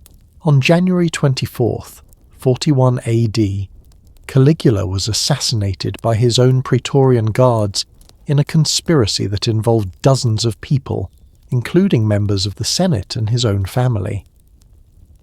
The plot succeeded precisely because Caligula's arrogance had made him blind to the possibility that anyone would dare to harm a divine emperor. His hubris had convinced him that he was beyond the reach of ordinary human malice, and that conviction killed him just as surely as the conspirators' daggers. The pattern is remarkably consistent throughout history. Rulers who become convinced of their own invincibility start taking increasingly reckless risks, ignoring increasingly obvious warnings, and dismissing increasingly credible threats. They surround themselves with people who tell them what they want to hear, rather than what they need to hear. They interpret every success as evidence of their superior judgment, rather than recognizing the role that luck, timing, and the efforts of others play in their achievements. And eventually, reality delivers a harsh correction. What's fascinating about this dynamic is how it mirrors patterns we see in our modern world. Think about tech billionaires who become convinced that their success in one field makes them experts in everything else. Think about celebrities who surround themselves with yes men and lose touch with reality. Think about politicians who start believing their own propaganda and make decisions based on their inflated self-image rather than actual facts. The same psychological mechanisms that killed Pyrrhus and Caligula are still operating today. The main difference is that most modern examples of hubris don't result in immediate physical death. They result in career death, financial ruin, or public humiliation. But the underlying dynamic remains the same. Success breeds confidence. Confidence becomes arrogance. Arrogance creates blind spots, and blind spots create vulnerabilities that eventually get exploited. Pyrrhus's death by roof tile is funny in a dark way, but it's also a reminder of something profound about the human condition. No matter how powerful you become, no matter how many victories you accumulate, no matter how convinced you are of your own superiority, you're still vulnerable to the most basic, random, unpredictable forces in the universe. A grieving mother with a roof tile can bring down a king. An angry conspirator can kill an emperor. A moment of inattention can destroy decades of careful planning. The next time you find yourself feeling invincible, or getting frustrated with people who question your judgment, or dismissing concerns that seem beneath your notice, remember King Pyrrhus. Sometimes the greatest danger comes from the threats we're too proud to take seriously. But if you think dying from excessive pride is embarrassing, our next collection of royal deaths takes absurdity to an entirely new level, because sometimes the universe seems to go out of its way to ensure that the most powerful people on Earth meet their end in ways so bizarre, so unlikely, so utterly random, that they sound like they were invented by someone with a truly twisted imagination. Sometimes reality has such a twisted sense of humor that you almost have to admire its creativity. I mean, if you were writing a comedy about the absurdities of power and the randomness of fate, you probably wouldn't dare to make up some of the stories I'm about to tell you, because people would say they're too ridiculous to be believable. But the truth is, the universe seems to take a special pleasure in ensuring that the most powerful people on Earth sometimes meet their end in ways so bizarre, so utterly improbable, that they make everything we've talked about so far seem almost mundane by comparison. These aren't deaths that teach us profound lessons about hubris or betrayal, or the dangers of technology. These are deaths that simply remind us that life is fundamentally, irreducibly weird, and that no amount of power, wealth, or careful planning can protect you from the possibility that your final moment on Earth might be so absurd that people will be laughing about it for 1,000 years. Let me tell you about King Sigurd of Norway, known to history as Sigurd the Crusader, whose death might just be the most perfectly idiotic royal demise ever recorded. Sigurd was actually a pretty impressive king by medieval standards. He had led a successful crusade to the Holy Land, conquered territories in the Mediterranean, and established Norway as a major player in European politics. He was known for his physical strength, his military prowess, and his generally competent leadership. This wasn't some bumbling fool who stumbled through life. This was a genuinely accomplished ruler who had earned his place in the history books through real achievements. But on March 26, 1130, King Sigurd decided to demonstrate his athletic abilities in a way that would make modern safety inspectors have nightmares. Sigurd was visiting a friend's estate when he noticed a wooden fence that separated two parts of the property. Now, this wasn't just any fence. Medieval sources describe it as being unusually high, probably about 6 feet tall, with pointed stakes along the top. It was clearly designed to keep livestock separated, not to serve as recreational equipment for middle-aged kings. But Sigurd, feeling energetic and apparently wanting to show off his physical fitness, announced that he was going to leap over this fence. His friends and courtiers, who presumably had some sense of basic safety, tried to talk him out of it. They pointed out that the fence was quite high, that the stakes on top were sharp, and that there really wasn't any compelling reason for the King of Norway to risk injury by attempting an unnecessary athletic feat. Sigurd brushed off their concerns. After all, he was a Crusader knight, a proven warrior, a man who had survived battles across Europe and the Middle East. How hard could it be to jump over a simple wooden fence? So Sigurd backed up to get a running start. He sprinted toward the fence with all the confidence of a man who had conquered Jerusalem and defeated Moorish pirates in the Mediterranean.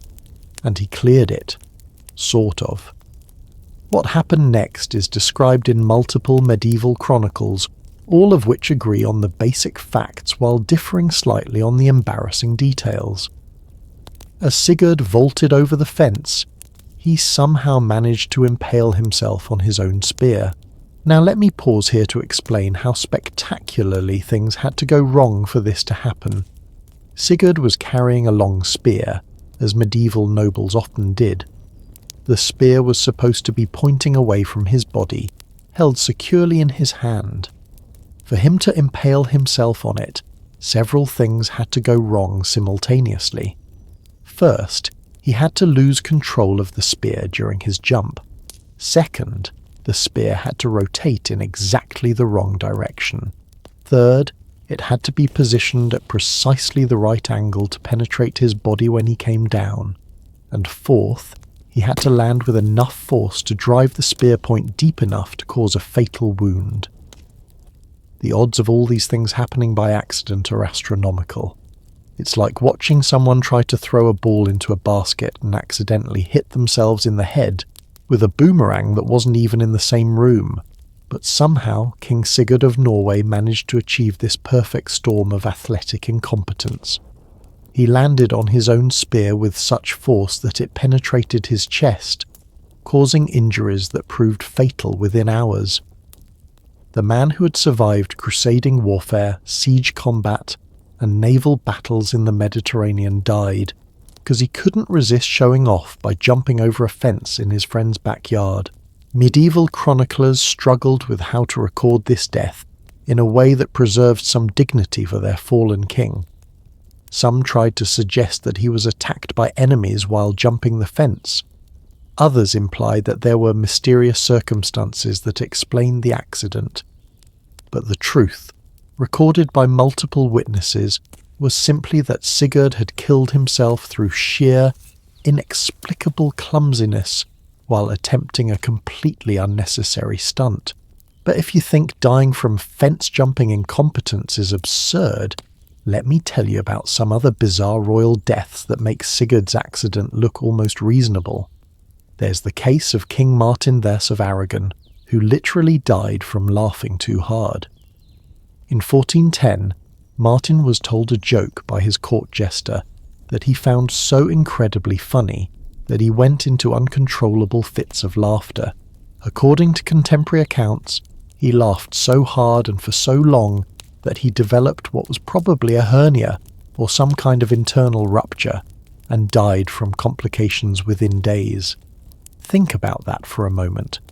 The King of Aragon, ruler of one of the most powerful kingdoms in medieval Europe, died because a joke was too funny. Not a poisoned joke, not a cursed joke, just a regular joke that was apparently so hilarious that it killed him. Then there's Emperor Claudius, who may have been killed by a feather. Not a feather dipped in poison, not a feather attached to an arrow, just a regular feather used to induce vomiting as part of a medical treatment.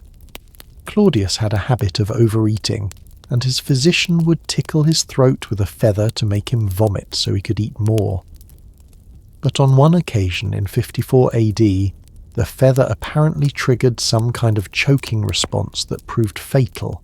The man who conquered Britain, who expanded the Roman Empire to its greatest extent, who survived decades of political intrigue and assassination attempts, died because a feather touched his throat at the wrong angle.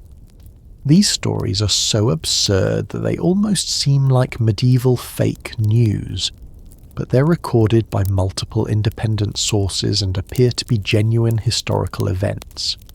The chroniclers of the time were just as baffled as we are by the sheer randomness of these deaths. What makes these bizarre accidents so psychologically unsettling isn't just their absurdity, it's what they reveal about the fundamental unpredictability of existence. We like to think that life has some kind of narrative logic, that important people die in important ways, that there's some relationship between the significance of a person's life and the manner of their death. But King Sigurd's fence-jumping accident and King Martin's fatal joke remind us that reality doesn't respect our narrative expectations. Sometimes the most accomplished people in history die for the most trivial reasons. Sometimes decades of achievement and careful planning can be undone in seconds by the most random, meaningless accidents imaginable. There's something almost cosmically democratic about this randomness. It doesn't matter if you're a Crusader king or a medieval emperor.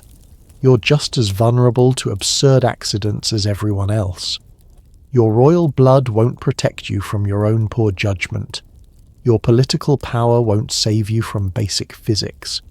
Your military achievements won't prevent you from impaling yourself on your own spear while trying to show off. In our modern world, we see the same kind of random absurdity playing out constantly. Billionaires slip in their showers. World leaders choke on pretzels. Nobel Prize winners get hit by falling coconuts. The universe seems determined to remind us that no matter how important we think we are, we're all just biological creatures stumbling through a world full of potential hazards. But perhaps that's actually reassuring in a strange way. When we hear about our own embarrassing moments, our own clumsy accidents, our own inexplicable failures of basic competence, we can remember that even kings and emperors had the same problems. The next time you trip over your own feet, or walk into a glass door, or accidentally send an embarrassing text to the wrong person, just remember King Sigurd then of Norway. If a Crusader king can die from fence-jumping incompetence, then maybe your own awkward moments aren't quite so mortifying after all.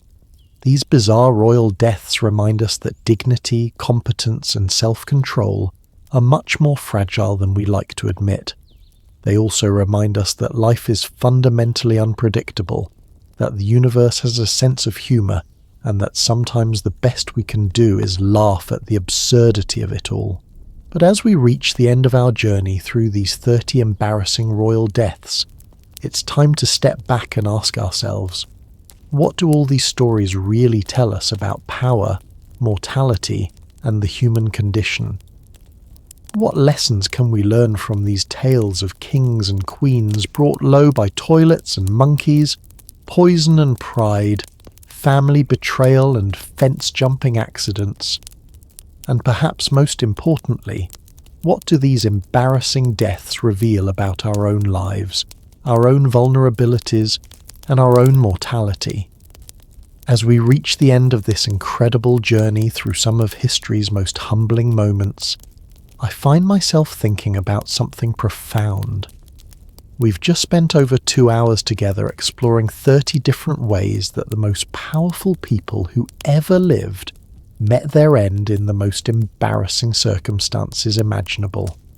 And while these stories are certainly entertaining, they're also teaching us something much deeper about what it means to be human. Think about everything we've witnessed tonight.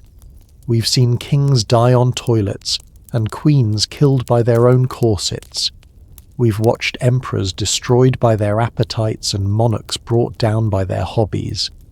We've witnessed rulers betrayed by their families, humbled by nature, and defeated by their own innovations. We've laughed at fence-jumping accidents and marvelled at deaths so random they seem like cosmic jokes. But underneath all the humour and absurdity, there's a thread of something much more serious running through these stories. Each of these deaths, in its own way, reminds us that power, even absolute power, can't protect us from the most fundamental aspects of the human experience. Let's think about this for a moment. Edmund Ironside conquered territories and defeated Viking armies, but he couldn't conquer the simple human need to use the bathroom safely. Henry the I ruled over one of the most powerful kingdoms in medieval Europe, but he couldn't rule over his own appetite for lampreys. Richard the Lionheart struck fear into the hearts of his enemies across the known world, but he couldn't strike down a tiny infection that any modern antibiotic could cure in days. These weren't weak people or incompetent rulers. Most of the kings and queens we've talked about tonight were actually quite accomplished. They built empires, won wars, created lasting institutions, and shaped the course of human history. But when it came to the basic vulnerabilities that define human existence, our need for food and shelter, our susceptibility to disease and accident, our dependence on trust and love, their power meant nothing. And that's actually a remarkably democratic truth, isn't it? Death doesn't care about your royal bloodline. Disease doesn't recognize divine right. Gravity applies equally to kings and commoners. The forces of nature treat everyone with the same indifferent equality. But I think there's something even deeper going on here. These embarrassing royal deaths reveal a fundamental truth about the relationship between power and vulnerability that's just as relevant today as it was 1,000 years ago. The more power someone accumulates, the more they become isolated from the normal feedback mechanisms that keep the rest of us grounded in reality.